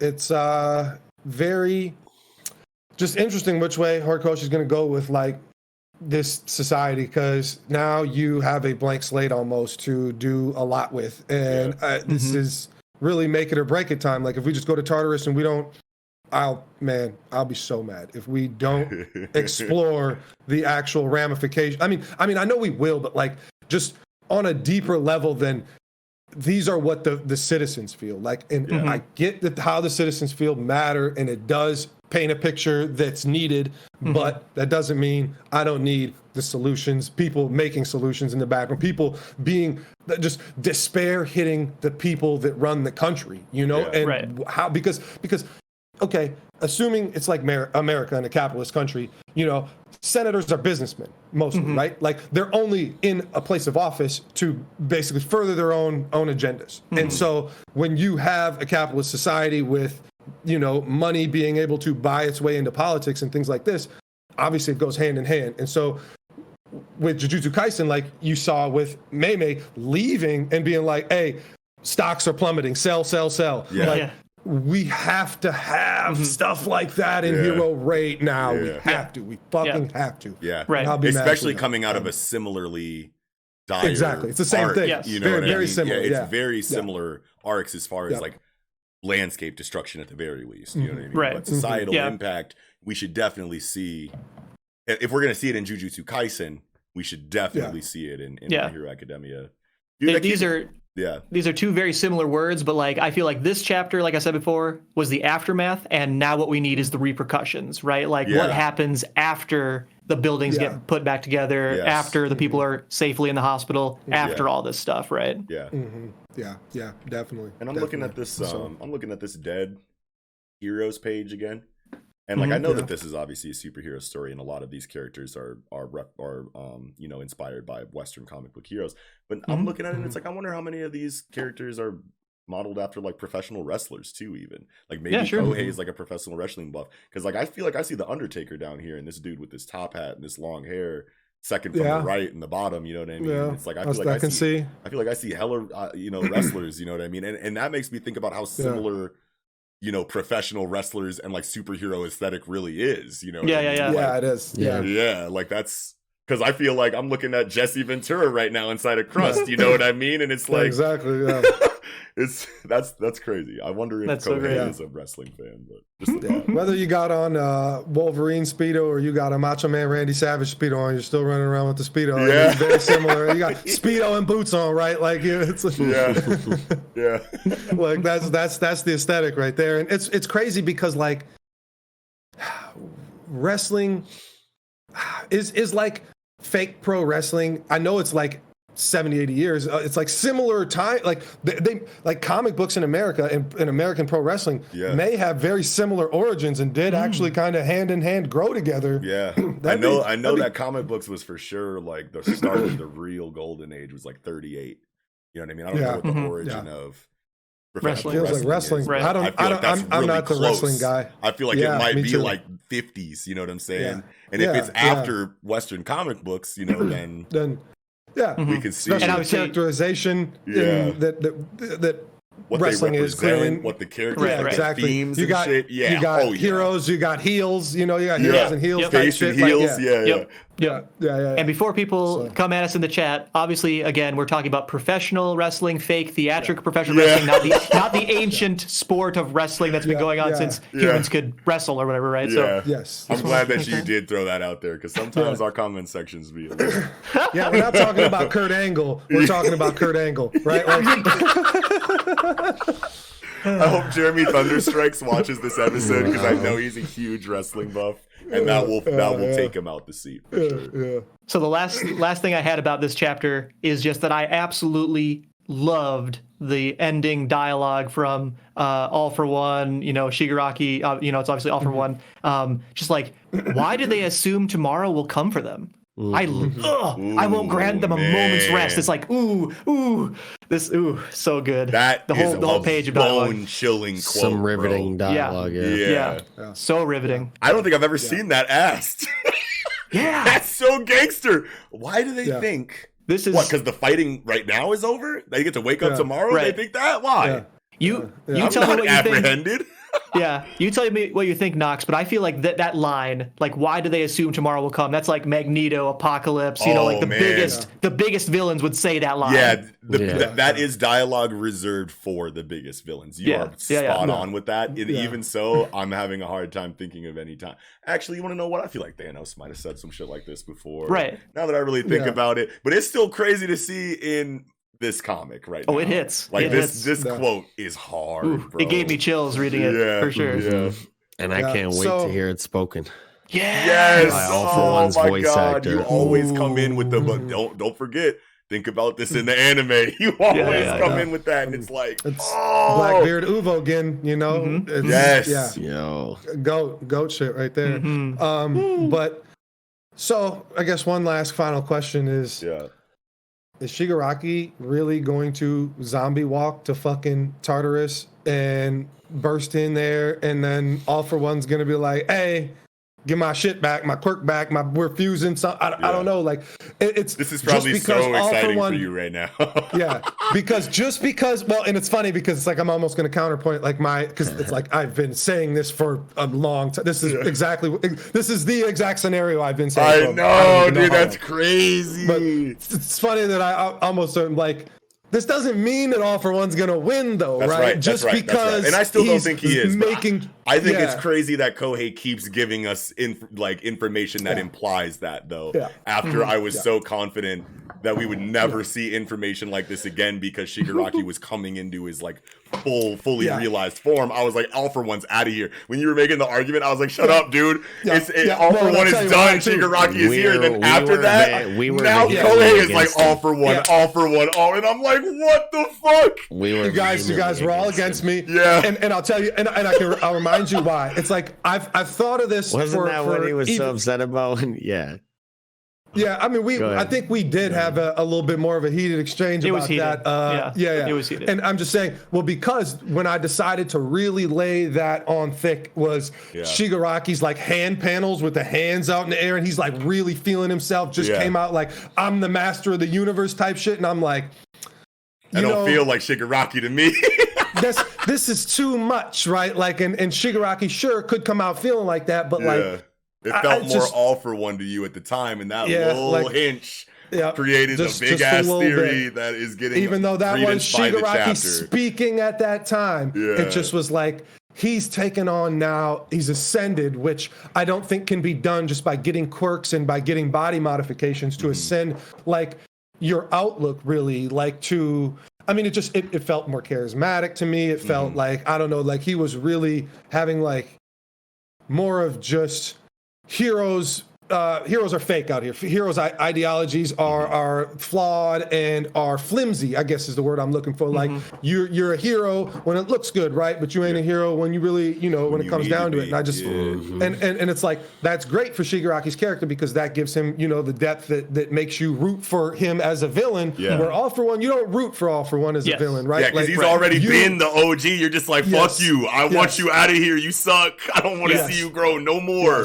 You're here. You blossomed. You have done the damage. I was just feel like, man, Horikoshi's giving us too much grandiose fucking Shigaraki to just be like, Shigaraki's the man the rest of the time. We're going to break this down. We're going to rip all this nice imagery I painted on how he's basically like, it felt like he's like a multiversal fucking being on the panels with fucking hands flying. Escher art all around him.